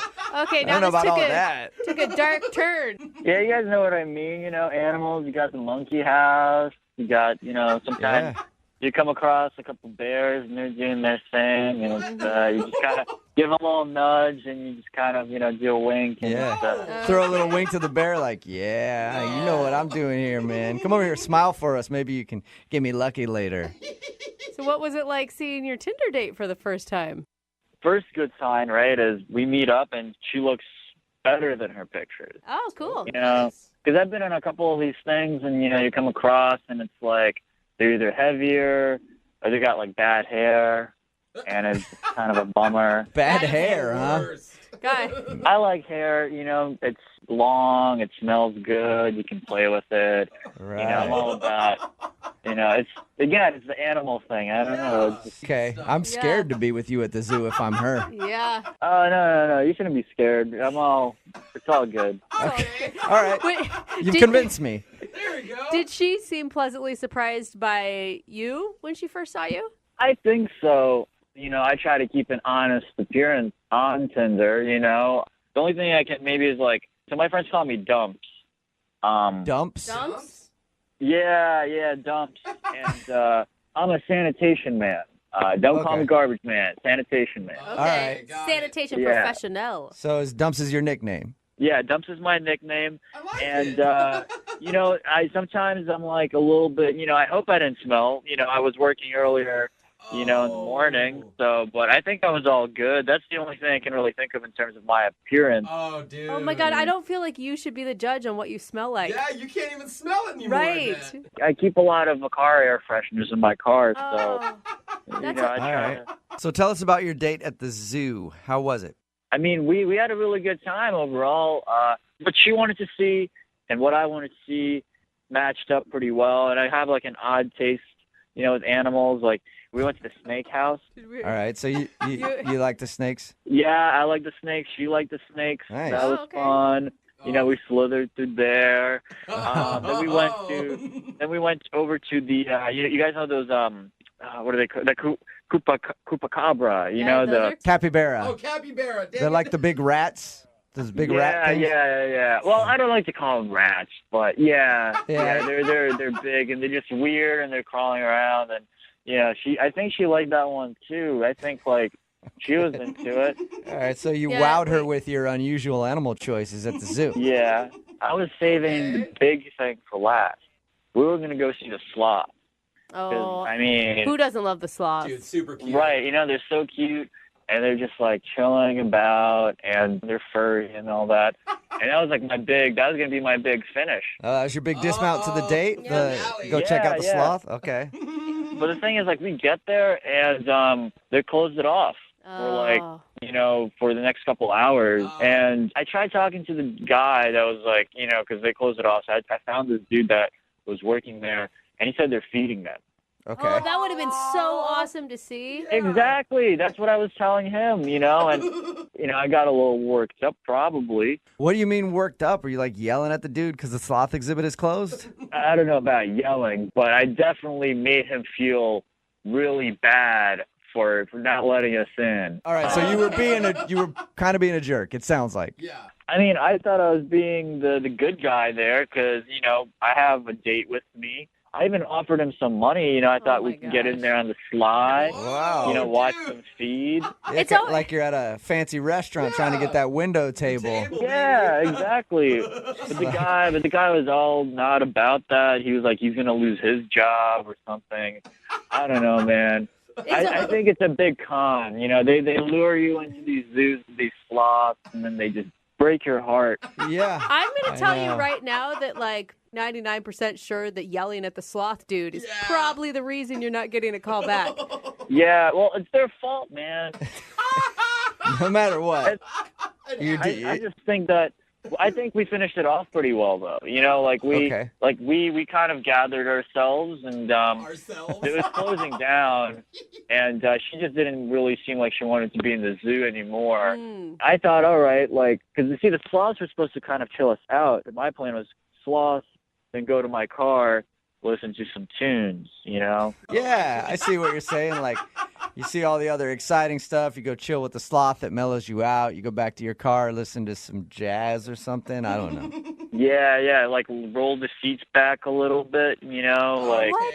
Okay. Are you kidding? She's not in high school anymore. You confirmed that at the beginning of this. No one wants to make out in your car, man. well, okay, but it was pretty nice. We listened to some jams, and you know, we didn't really kiss or anything because I didn't really want to like make that move. I was still a little. I was trying to hang, you know. Yeah, well, you want to seem respectful too. It's a first date. Maybe don't want to rush in. You've already done a lot. Yeah. And then, you know, then she wanted to go back to her car, so I let her out, and, you know. You let her out? You didn't have her locked up inside of your car, did you? No, I didn't lock her up.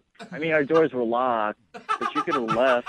You know, I wasn't, like, keeping her in there. Okay. So. And I got to say, I can't believe she got in the car to begin with. So maybe you were doing something come more on. right than I'm giving you. I'm serious. Like, after a guy yelled and smells bad, like, I wouldn't get in the car. So you may have been doing something more right than I expected. I think so, too, yeah. Don't underestimate me.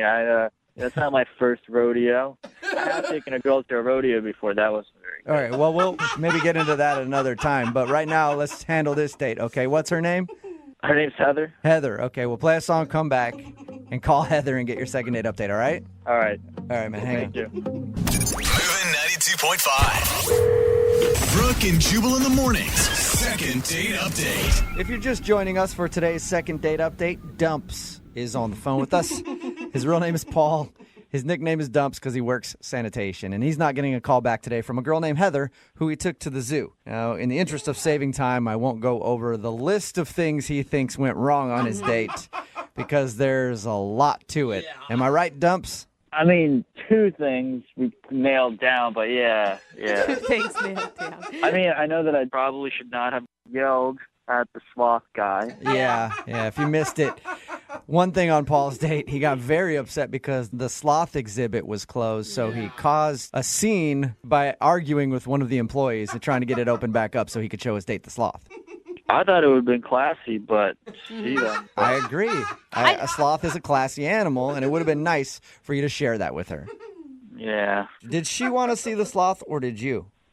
Who doesn't want to see a sloth? Right, yeah. See? Good point. This guy. Yeah, there it is. Well, I'm going to dial her phone number right now, see if we can get her on the phone and find out why she's not calling you back, okay? All right, cool. All right, here we go, man.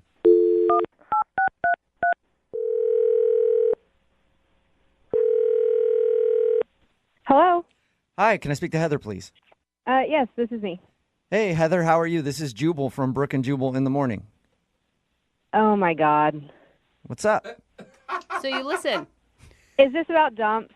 Whoa. Yes, You it listen is a lot. about dumps.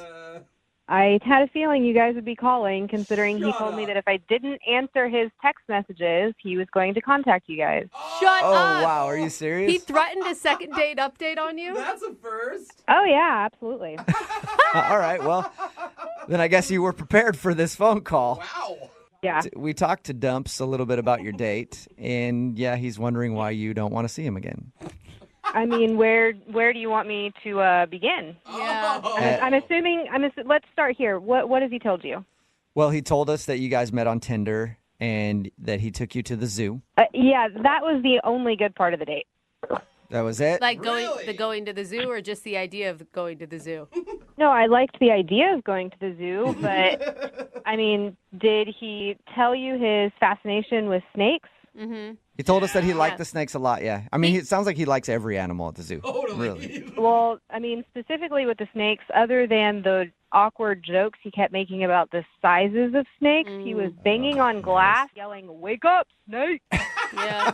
He painted it as a joint passion that you both shared. Yeah, I love animals, don't get me wrong, but I'm definitely not as big on like mating with rituals and weird conversation he apparently likes to have. And did he tell you that he got in an argument while we were at the zoo?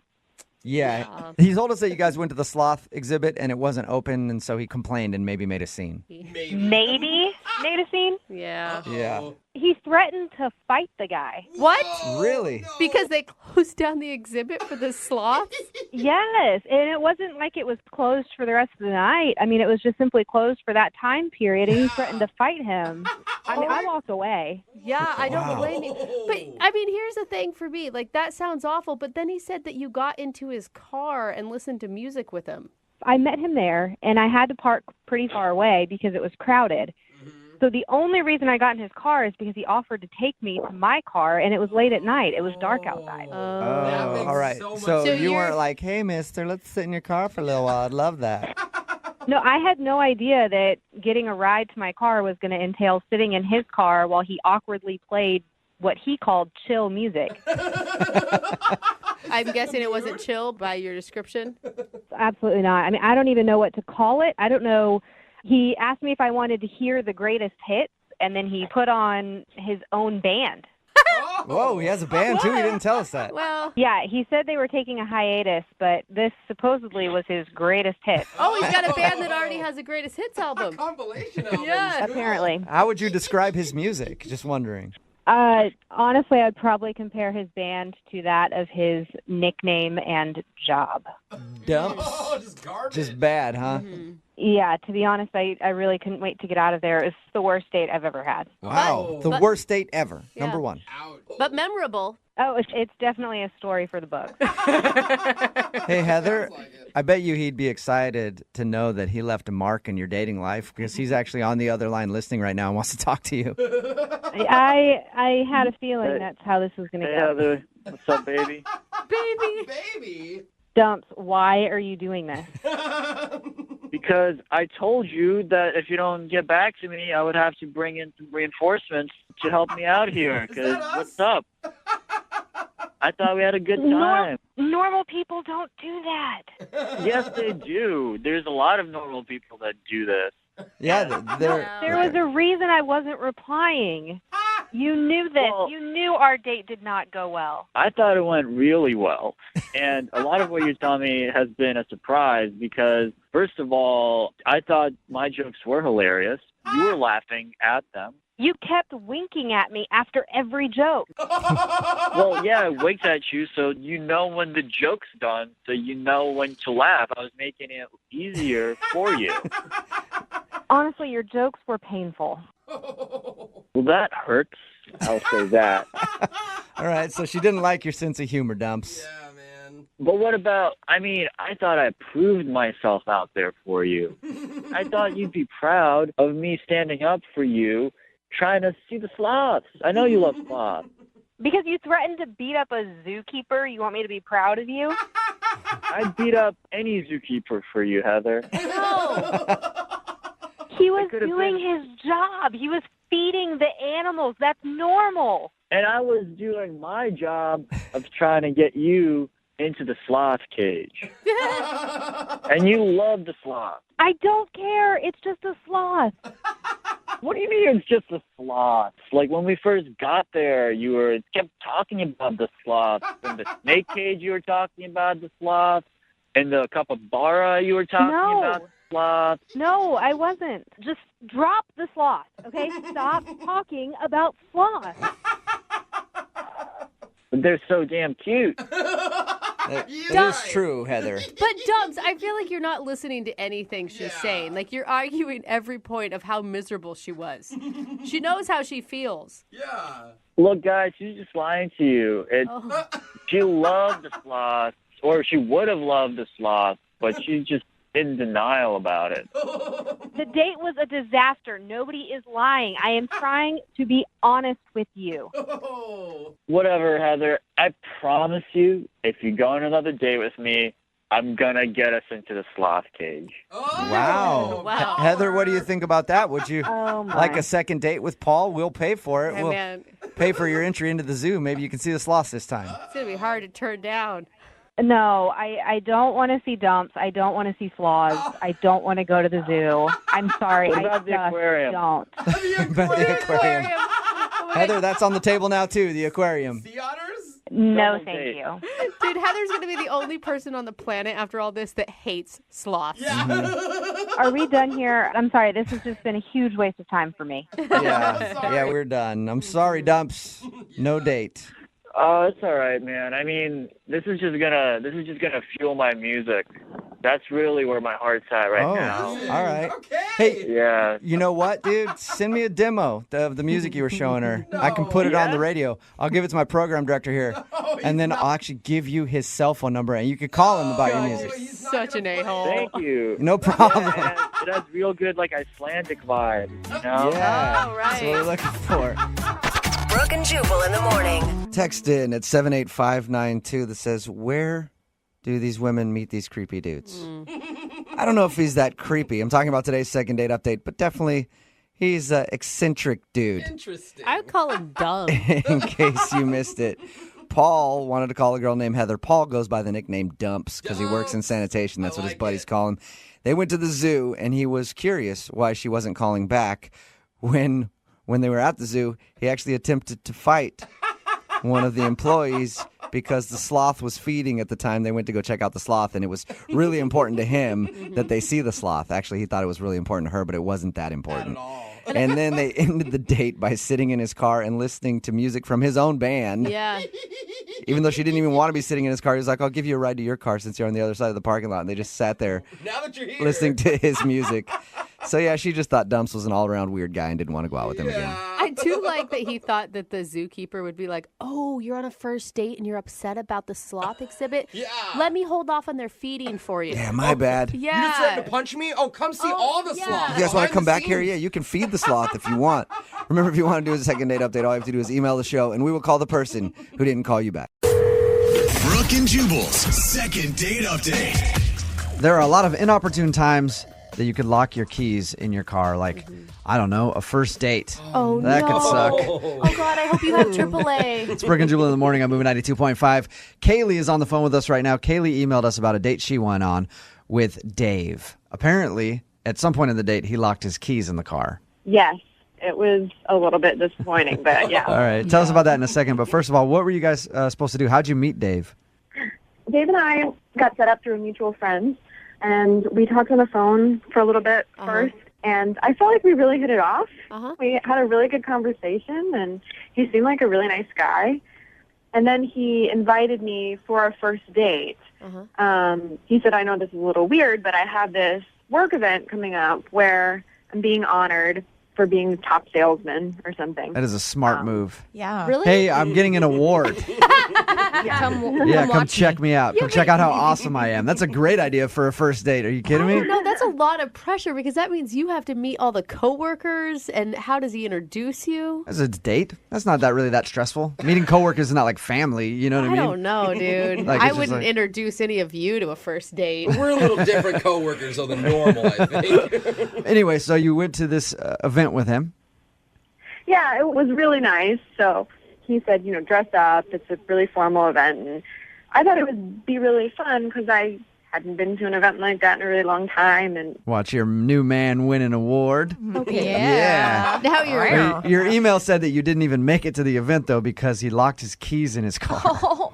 Right. We stopped for gas, and we were both outside the car in the gas station, and he locked his keys in the car. God. And I'm guessing you got a new dress for the whole thing and spent some money.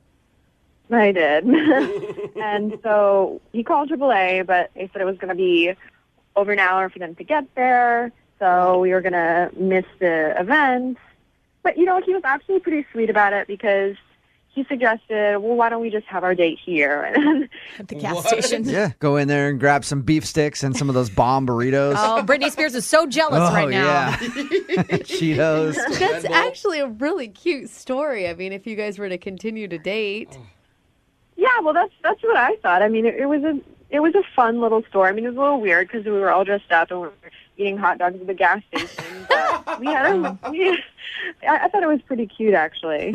And so It's a great idea to save some money on a date. Yeah. Tell a girl you have to go to a formal event, then show up, lock your keys in the car at a gas station, and just end up having the date there. And then, just Maybe found my that's spare. it. Maybe that's what he was doing. That's a great idea. Oh, you think it was all a scheme? I hope not. How did the date end then?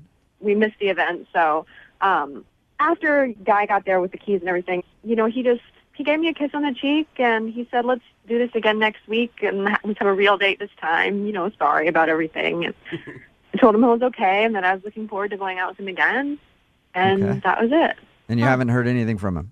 No, and it's been 2 weeks, and I've texted him, but I haven't gotten anything in return. I've eaten a lot of gas station food in my day. Maybe he's just been sick for like 2 weeks. That's so gross. That could be it. All right. Well, we'll play a song, come back, call him, and get your second date update, okay? Okay. All right, hang on. Moving 92.5. Brooke and Jubal in the mornings. Second date update.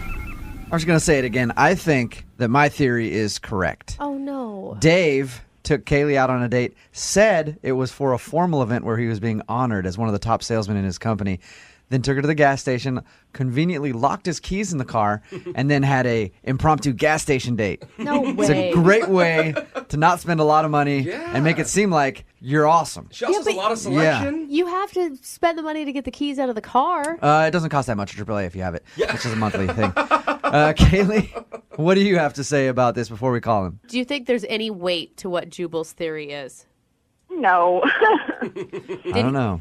She seemed embarrassed. It may not be his first time. He's a good actor. Well, All right, Kaylee, we're going to call him right now, see if we can get him on the phone, okay? okay. All right, hang on.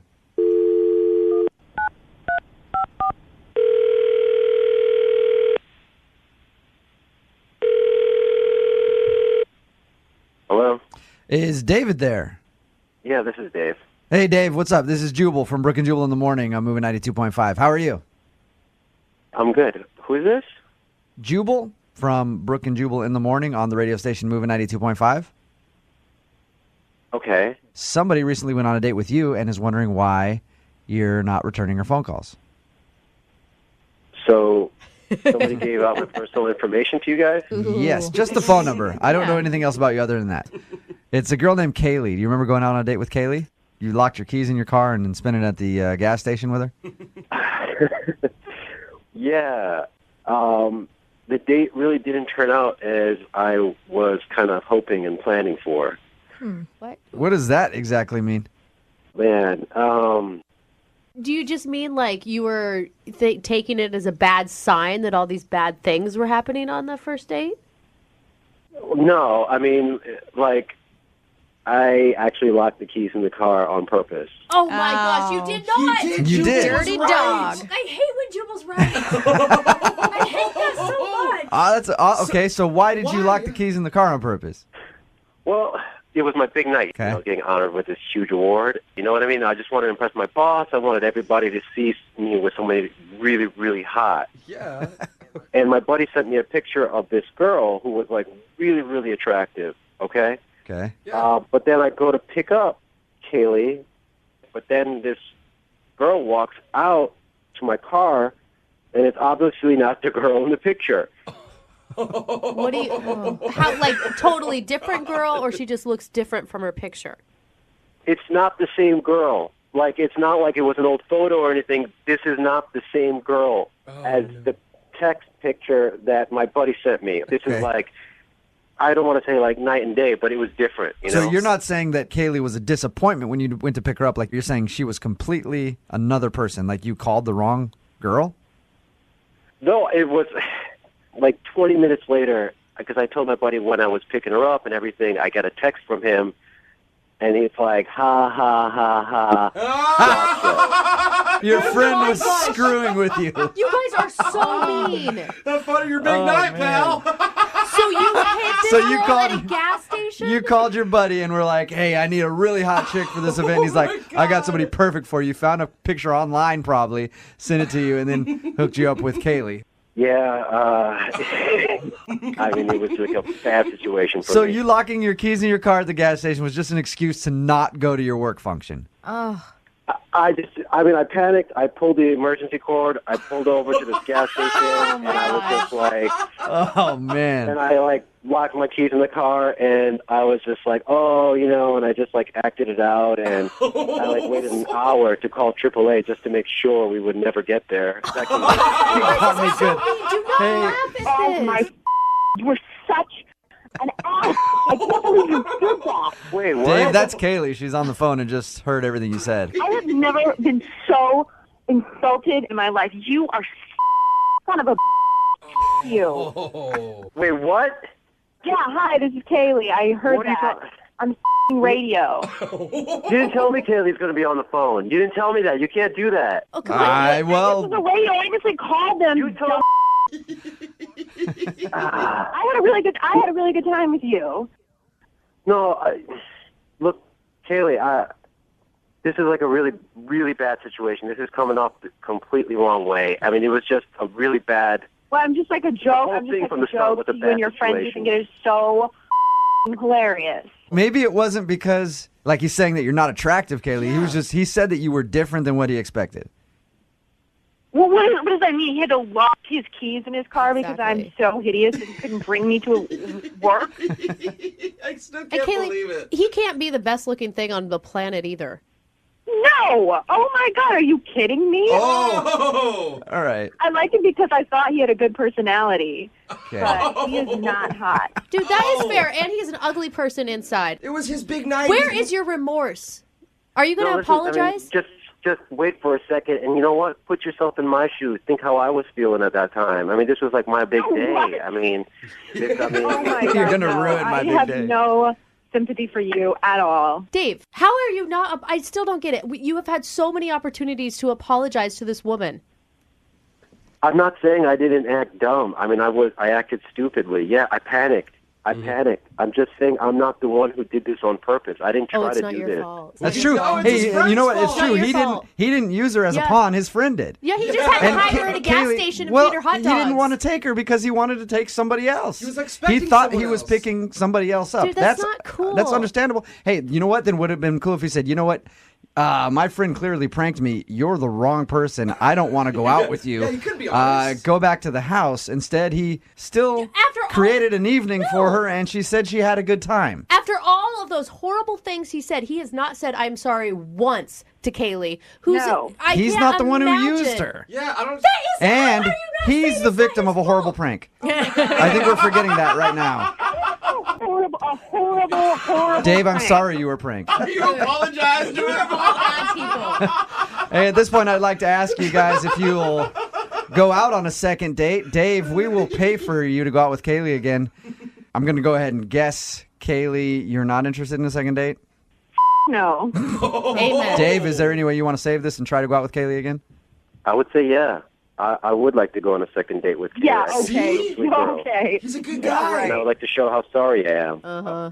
Really? You actually really would? No, he wants to save face so he can go out on a date with another girl later on. Right. I would actually go out on a date with Kaylee again, and I'd like to show her how remorseful I am about the whole situation. Yeah, I don't need your pity date. Thank you. Oh. Thank you, Kaylee. Oh, God. All right, well, there's your answer, Kaylee. I apologize. That was probably rough to hear. Yeah. And again, Dave, really sorry about the prank that was played on you. That is uncalled for. I'm so sorry, man. You stop laughing. Brooke and Jubal in the morning. Brooke and Jubal's second date update. The guy on the phone to do a second date update today scored a date with probably one of the hardest people to get a date with. Ooh. Really? You know, one of the hardest professions. They're used to telling guys no all the time. And you always dream about getting a date with them, but it never works out. Oh, I know what you're talking about I'm now. not talking about your local state senator. Oh, then Those we are women not on the same are page. constantly turning dates down. The male senators, they're easy to get a date with. Like, they just send you random messages on Twitter all the time. You have to turn them down. But the female senators, really tough to get a date with. But I'm not talking about that. I'm talking about a bartender. Oh, yeah. It is tough to score a date with a female bartender. It sure is. Because they're used to just drunk dudes hitting on them all night long, and somehow he did it. His name is Tom. Wow. He's on the phone right now. Tom, I bow down to you. Good job, sir. Well, yeah, I mean, thank you. Did you actually hit on her inside her own bar? You know, I did, but not probably in the way that you think. I wasn't gross about it. I didn't want to be gross about it. Oh, because I thought for sure you just pulled down your pants and said, "You want some of this?" That doesn't usually work for me. No. I've gotten kicked out of a few bars doing that. So I'm glad you didn't go that route. So how did you do it? Because I'm sure there's a lot of guys wondering. I know I've tried to hit on a few bartenders, and always gotten turned down? Yeah, I mean, honestly, I had the fear in me that I was just going to get shot down. So, and I guess this is the embarrassing part. I was like, let's Google how you hit on a bartender. And there's a million articles. Really? I don't know why that shocks me. There's so many. And the thing is, it's sort of like pretty commonsensical, which is like, don't treat her like she's a bartender, just treat her like she's a human being. And how do you interact with human beings? You like find commonality and you actually talk to them like a person. Oh, so just like you're hitting on a regular person. Yeah. Weird. Huh. You just blew Interesting. And you know that sort of idea of like, I'm not hitting on you because you're hot. I'm hitting on you because I think you're interesting. We might have something in common. Right. Well, again, now Jubal's out. I'm so confused. He's so out. This is never going to work for him. What's her name, by the way? Her name is Heather. Heather, all right. And did you stay there until closing time? How did you? I absolutely did. I mean, I stayed there as long as I could because I didn't want to like be like, so what's up? You know, when she's trying to do her job. Right. So you wait till she's done, and then she's walking out to her car, and you're standing by her car. No, that doesn't quite. No. I just don't know how you did it. Yeah, I think you need to give up on guessing. It was a slow night, you know, which really helped. And I was there with friends, so it wasn't like I was just there by myself. Good. And then finally, when it was like we were all leaving and they were starting to put the chairs up, I was like, look, I know you get hit on all the time, and I don't want to be a creep, and I want to keep coming into this bar, and I don't want it to be weird, but I'd love to go out sometime. I'd love to have a drink or have dinner or something. And is that something you'd be interested in? You just sort of like, you know, like put all my cards on the table. Man, my heart just melted. That's the nicest thing I've ever heard. No wonder she agreed to a date with you. And she was like, yeah, sure thing. Cool. What did you guys do when you went out? So we just went out to dinner. And we chatted. Like it was really great, actually. It was very easy. None of it felt like, what am I going to do or what am I going to talk about? It was all just very easy. And that felt great. That's usually not the case when it comes to going on a date. You know, usually I have to invent worlds of interesting things to talk about, and I feel like super, I don't know, self-conscious. And I didn't feel any of that. So it was awesome. How did you guys end things? Well, we went back to her place and continued talking, had another drink, and did a little makeout on the couch, like a little, so that was awesome. And actually her roommates came home like sort of in the middle of it, and that was super awkward. And they're bartenders too, and they all joined in. This fantasy gets oh better my and better. God. That would have been great. No, that didn't. Damn. But no, that didn't happen. So we just sort of stood up awkwardly. I mean, we were like, there was no clothing off. Like we weren't at that point. Right. You know what I mean? So it was just sort of uncomfortable, but also kind of funny. But that was a pretty good segue to the end of the evening. She's like, hey, my roommates are home. Like, I should hang out. And I was like, yeah. But then as she walked me out, we kissed again. So I was like, okay. I felt like if we lost any momentum, we sort of got it back in that moment. Right. You know what I mean? Well, that's great. Right, I mean, it sounds really sweet, to be honest with you. It felt pretty great, to be honest with you. So why do you think she's not calling back now? I have no idea, and it's kind of making me crazy. Are you showing up to the bar every day and just silently staring at her the whole time? No, I haven't. I haven't been back to the bar just for other reasons, just because I've been too busy at work.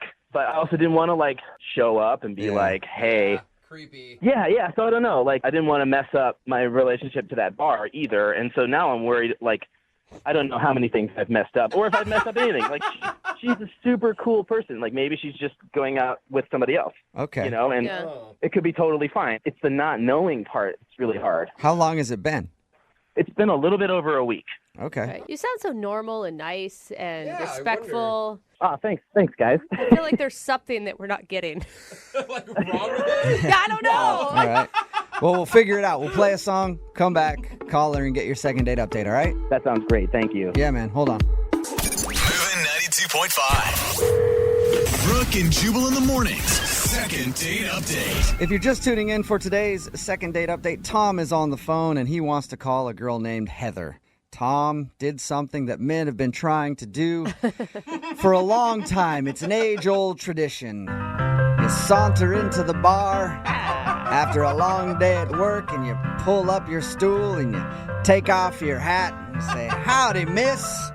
I'd like 2 fingers of Jack, please." I feel like we're in a Why, saloon. your gams are looking good today. Oh, not the gams. I'm tired. Sure could use a load off. My dogs are barking. Been plowing the fields since 6 o'clock this morning. Speaking of plowing fields, how about you and me go back to my place? Or we just stay here at the bar, either one. Hey, man, And that's what happened. Forward. In other words, Tom went out on a date with a bartender. He got her number, they went out for dinner, and he says that they had a great time, even ended the night with a makeout session back at her place that was broken up at some point by her roommates coming back and ruining the whole thing. But she kissed him before he left, and then that's the last he heard from her. So we're about to call her right now and find out what went wrong. Tom, ready to go, Chief? Oh, yeah, ready to go. Now, are you concerned that if she says something really awful that you'll never be able to frequent the bar again? Because you like that bar. I mean, that is definitely a concern, but I'd like to think of her well-being higher than that, but it's definitely a concern. Okay. There are lots of other bars out there and lots of other bartenders. Thanks, man. Yeah, no I problem. like your motivational speech, Yeah. Jubal. That was good. Hey, that's it. I'm not telling you you're going to get a second date. Just, hey, there's probably other places that you could go, so don't worry about it. All right, I'm going to call her right now. Here we go.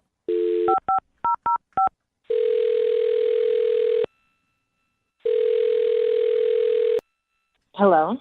Hi, is Heather there? Yeah, this is her. Hey, Heather, how are you? My name is Jubal. I host the morning show, Brooke and Jubal in the Morning. Okay. How are you doing? I'm fine. How did you get my number? A friend of mine gave it to me, actually. A friend of yours? A friend of mine. His name is Tom.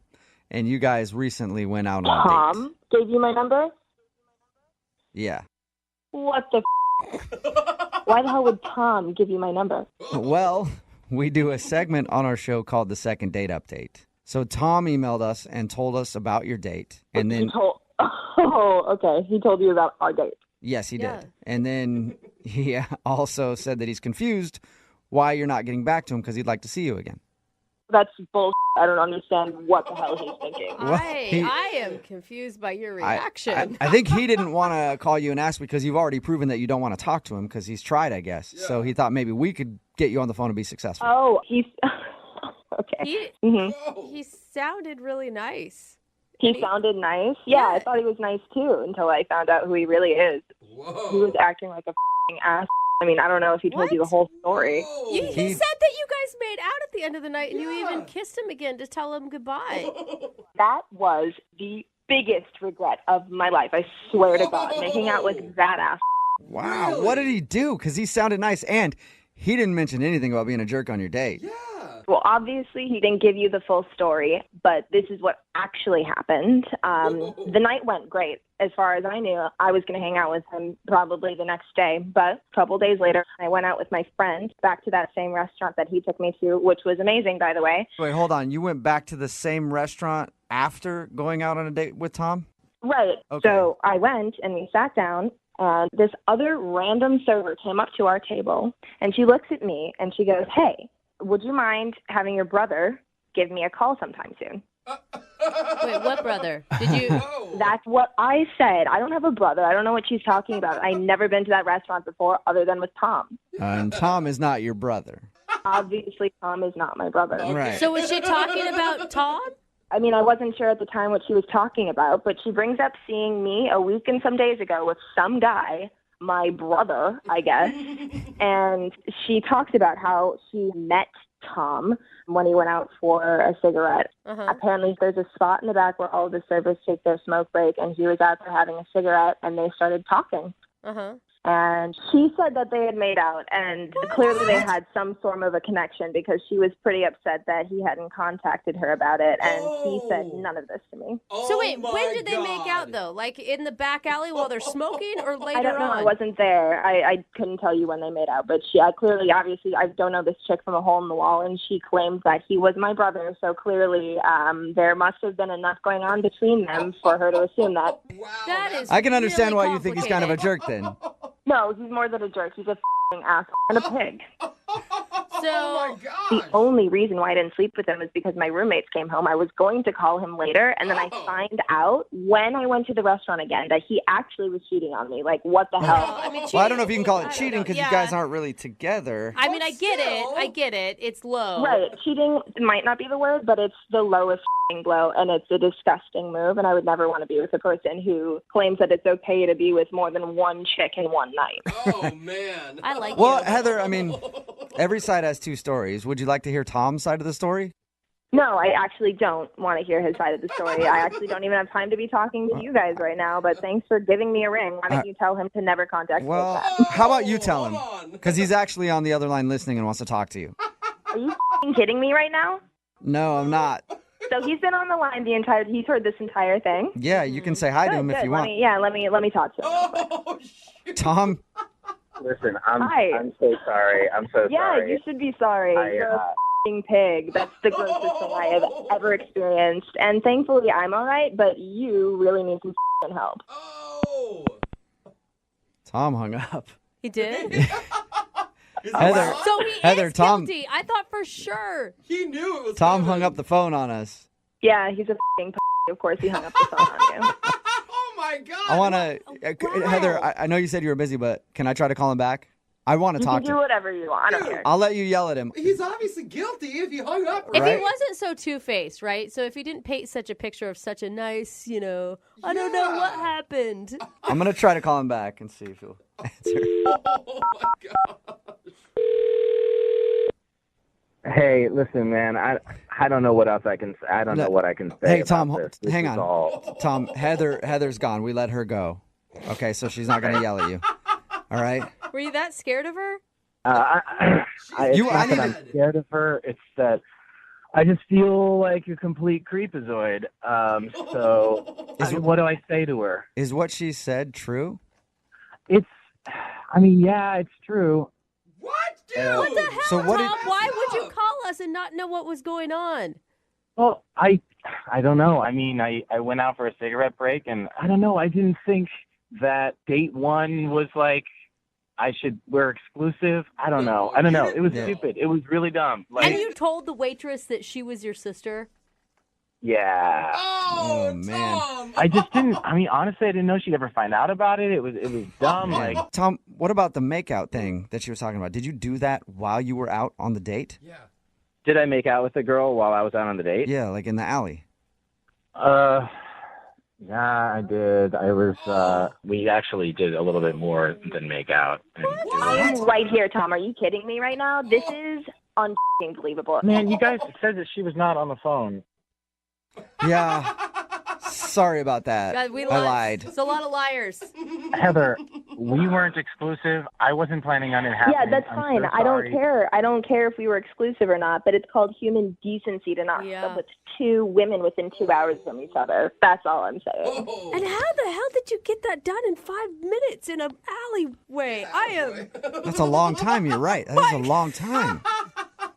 I mean, just so everyone knows, we didn't go all the way. We just fooled around and some stuff happened. Oh, yeah, no, they didn't have sex. Yeah, everyone standing ovation for the one who didn't have sex in the back alleyway of a restaurant. Like, really big of you, Tom. Like, really big of you. I'm sorry. Heather, I'm really sorry. I had this night where I was on fire. I was in the zone. There was You something were on fire? What the hell are you talking about? This isn't a basketball game where you're shooting 3-pointers or something. No, this is you on a date with me, and you it up. I don't care if you were in the zone. I don't care if you just slam dunked, but you need to respect me. You need to seriously see me as a person that's worth your time, and you didn't. You disgust me. I gotta agree with her on this one. Like, Tom, how could you go sit back down at a table after making out with some random chick in an alleyway and then have the gall to go back to Heather's house? Oh, man. Look, I made a mistake, and I got caught up in the moment. It won't happen again. I don't think I'm going to be in this kind of situation again. You guys and won't be in this kind of situation again because I'm never going to go on a date with you again. Do you understand that? Like, it's unbelievable that you even did that in the first place. You will not get another chance to do it again. Listen, I hear you. I know what you're saying, Heather. You don't want to go out again. I want another chance to show you that I can do this, that I can be a reasonable... Do what? Don't the waitress on our next date? Is that your plan? Like, You know what? It's baby steps, when dating. You got to start small and teach guys not to do that, Heather, would you be willing to go on a second date with Tom? We'll pay for it. Would you please go out with me and let me prove that I can show you that I can... You will not finish your sentence because I'm going to let you know exactly how I feel about you right now. You are a bag of You disgust me. I actually considered sleeping with women after you. You made me so disgusted with men. And you made me embarrassed to go out on a date with a person that I normally would never go on a date on. So grow a f***ing pair of balls and do not talk to me ever again. Heather, does that mean that you won't date any of your customers anymore either? Obviously, I've learned my lesson, and I'm never dating another customer ever again. Great. Thanks a lot, Tom. You've ruined it for everybody. Damn it. Brooke and Jubal in the morning. A text in at 78592 says, I can see if it was a different night because they weren't exclusive, but during the date, with like tons of exclamation points and question marks, talking about today's second date update. If you missed it, Tom wanted to call a girl named Heather. She wasn't calling him back after they went on a date. She was a bartender where he liked to go. He ended up asking her out, and they went out and had a decent date. But after the date, she wasn't calling him back. Why? Because she really liked the restaurant that he took her to. So she went back on another day with a friend of hers. And while she was there, the server came over and was like, hey, can you tell your brother to call me? Because he hasn't called me. It's like, what are you talking about? And she was like, oh, the guy you were in here with, your brother. She's like, well, it wasn't my brother. It was the guy I was dating. She's like, oh, well, because that day he said he was your brother. We went out back and messed around while I was on a smoke break and he went out for a cigarette. Savage. So Jose, he actually hooked up disgusting. with another girl during the date, during dinner. On the date. Some dudes out there are like, "We's my hero." So gross, man. That's a lot of work. That is way too much He didn't work. pull it off. He got he didn't. caught He got and caught, called yeah. out on the radio. Didn't pull it off at all. Although it does sound like the waitress still wanted a night with him. So I think he's good. I think he'll just move on to the waitress and be able to get it there. Remember, if you want to do a second date update, all you have to do is email the show, and we will call the person who didn't call you back. Just if you hooked up with somebody else during your date, probably know you got caught, and don't bother sending us an email on that one. Brooke and Jubal's second date update. Every once in a while, we get an email into the show that's like, dude, you got to call my friend right now.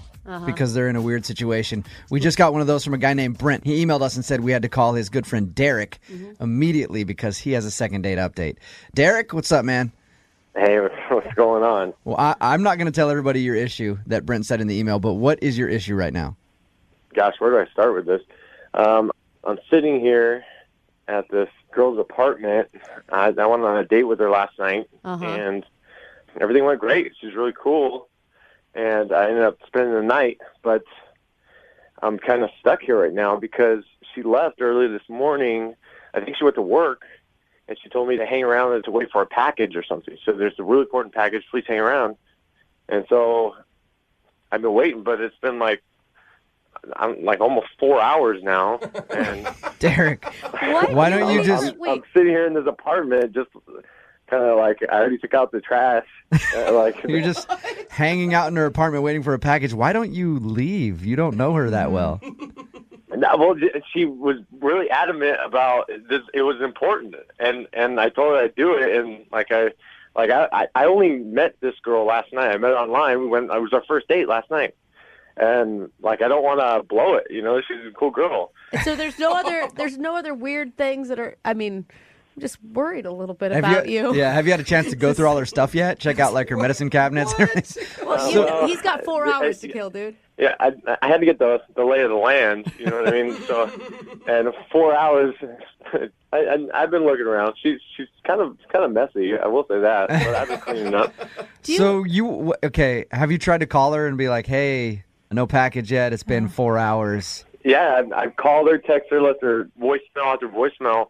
I may have to bait here pretty soon because I was supposed to be at work 2 hours ago. Derek, I'm not sure who's more strange, you or the girl who asked you to stay. I'll let you be the judge on that one, but I'm feeling pretty stupid right now, not going to lie. I feel like that's something you ask of your boyfriend, not of somebody that you just met. Well, if she could have just been a little bit more specific with the time, but she made it seem like it was going to be right, it'll be here any minute. Derek, I think that's the last thing she said. Your buddy emailed us and said we had to call you right away. What do you want our help with? Do you want just our advice on what to do in this situation? I would just leave if I were you. Okay. I've had that thought probably every 10 minutes for the last 3 hours. But she's a really cool girl, and I got to make a first impression. I got to show her that, like, look how responsible I was. You asked me to do something, I got it done. I took care of it. And so if it was a big deal, which she made it seem like I don't want to screw up something. You know what I mean? Wait. What makes her so cool? She's probably just really hot. Yeah, let's get real. Let's spend the night. Yeah. Yeah, definitely. Well, that was to the point. If he's waited 4 hours for a package for her, she's definitely hot. So, hey, all right, can we try to call her then? Oh, please. I've called probably 10 times. Good luck. She hasn't answered the phone for you? No. Okay. All right, we're going to try to call her. We're going to play a song, come back, call her, and then I guess you can call it a second date update. I don't know. We're still in the middle of the first date, I think. All right, we're going to call her after this. Hang on, man. All right, cool. I want to be Moving 92.5. Brooke and Jubal in the mornings. Second date update. All right, Derek, if this girl that you hooked up with last night isn't answering any of your calls, why do you think she's going to pick up the phone when we call? I'm kind of hoping. Maybe it's from a different number. Or... Okay. It's Brooke and Jubal in the morning. I'm moving 92.5. It's the second part of the second date update. It's kind of strange. This one. Yeah. A guy emailed us and said we had to call his friend Derek right away. So we called Derek. We found out that Derek is in a girl's apartment who we hooked up with last night.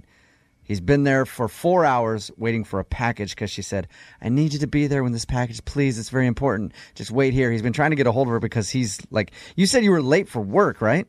Yeah, I was supposed to be at work 2 hours ago. Okay. I told Derek to leave, but he still doesn't want to leave. He wants to show her that he's a responsible guy and he can help her out. Don't you think you look kind of pathetic just staying there? I think 4 hours is the threshold. After 4 hours, it's pathetic. It's been nice guy. The longer you stay, the more pathetic it gets. All right. Well, we're going to call her. We're not going to tell her that you're on the phone, okay? Okay, good. So just hang out. This is weird. Yeah, this is super weird.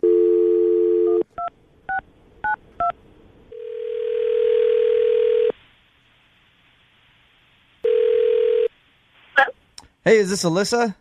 Yes, it is. Alyssa, how are you? I work in the apartment complex that you live in, and we understand you have a squatter in your apartment. Would you like to talk about that? Wait, I don't understand what? This is actually Jubal from Brooke and Jubal in the morning. I'm moving 92.5. How are you? I'm fine, thanks. How are you? I'm good. I have a buddy named Derek, and you've kidnapped him. And I want him back. Wait, You know what I mean by that? Derek, from last night? You know him? Yes, Derek from last night. Okay, so why are you calling? I'm calling because Derek is in your apartment right now, and he's been waiting for a package for 4 hours, and he's been trying to get a hold of you to ask, hey, is this package going to arrive anytime soon, or can I just go? And you haven't been answering the phone, so Derek asked me to call you. Yeah, he said he'd wait for my package to arrive, so... Right. But you can see how that's kind of strange, right? You just met him last night. I mean, he just seemed like such a nice guy. I thought, he wouldn't mind. We had a good time. Okay. Have you gotten his text messages and phone calls, though? I saw a text, but I've been in some meetings and stuff, so I guess I didn't really notice. You realize he's been at your house for 4 hours, right? Well, yeah, but, you know how delivery things go. You never really know when they're going to show up, so... I feel like she's using him. Yeah, you're just using the dude to wait around your house for a package. No, we just talked, and he didn't seem to mind at all. So, I'll get back to him in a little bit. Do you feel bad that he himself has his own job to go to, and that you might be making him late? Yeah. He didn't really seem to be too concerned when I asked him. He didn't really say that was going to be a problem or anything. What are you talking about? You made it seem like the package was going to be here. That you said it was going to just any minute now. Hey, Alyssa, that's Derek on the phone. Hey. He's been on the other line. Hey. Oh, hey, Alyssa. I've been at your place for 4 hours. I had to go a while ago. I'm calling you. How did they get a hold of you? What's going on? Well, I you kind of could have given me a heads up. Hey, my package is going to be 4 hours. Can you wait? Well, I didn't know. I've been tracking it online this morning to see, and then, once I got there, I would just call and check in. I just really need your help when that package gets there. What's in the package, Alyssa? I'm curious. What's so important that you're going to make this random dude hang out at your place forever and wait for it? And miss work. And you're not even really apologizing. Well, it's this new dresser, and so because I'm horrible at building these things, so I just want to make sure that it all gets in there and built right. So Wait, who's going to build it? Yeah. Well, that's why I need Derek to help me. You're making me wait here to build you a dresser?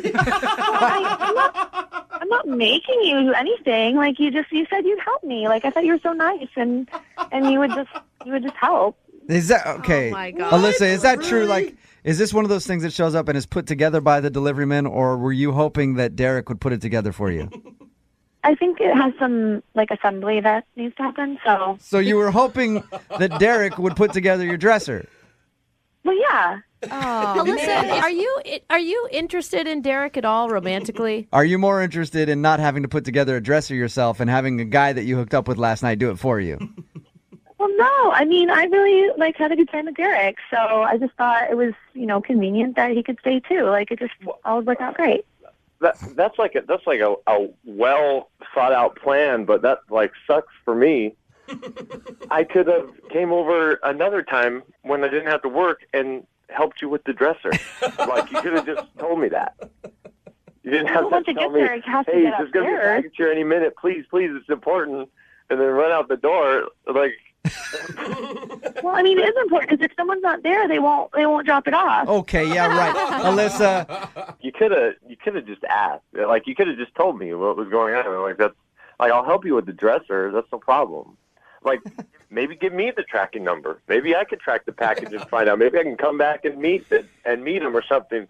So I don't have to sit around here and wait all day. Derek, she tried to trick you into putting together a dresser. Don't be willing to do it anymore. Too nice, man. Kind of sound like a dumbass at this point. Or like a pushover. Well, no, I think he sounds like a nice guy that he'd help me. Of course you do. But Alyssa, are you really attracted to a guy who's going to wait around 4 hours to put together a dresser for you, no questions asked? I think it's great that he'd be happy to do it. I think that's really sweet. I'm happy to do it. You just need to kind of give me the heads up, give me the info. I have to go to work, and I'll do it for you. Do you have tools? Do I need to bring over tools or whatever? But he's gonna do Derek, it. you're a nice guy, but are you worried that you're gonna get taken advantage of? If this is your first date, what happens down the line? Well, obviously we need to work on our communication. Obviously. Or you need to learn to not get used. She's using you, Derek. Derek. He's falling for it. Well, Derek, it sounds like you're going to put together the dresser. And I will pay for lunch for you if you want to take a break from putting together the dresser and have lunch with Alyssa when she gets back. Well, yeah, I still need to figure out when it's coming. So, God. Yeah, we'll make a good time out of it. Maybe order some food and just put together a freaking dresser. Gosh, Alyssa, man. you must be smoking hot. Yeah, a dresser date? Yeah. Oh, my God. I think that sounds great. Yeah, I bet you do. All right, well, I'm glad this worked out for you two. Brooke and Jubal in the morning.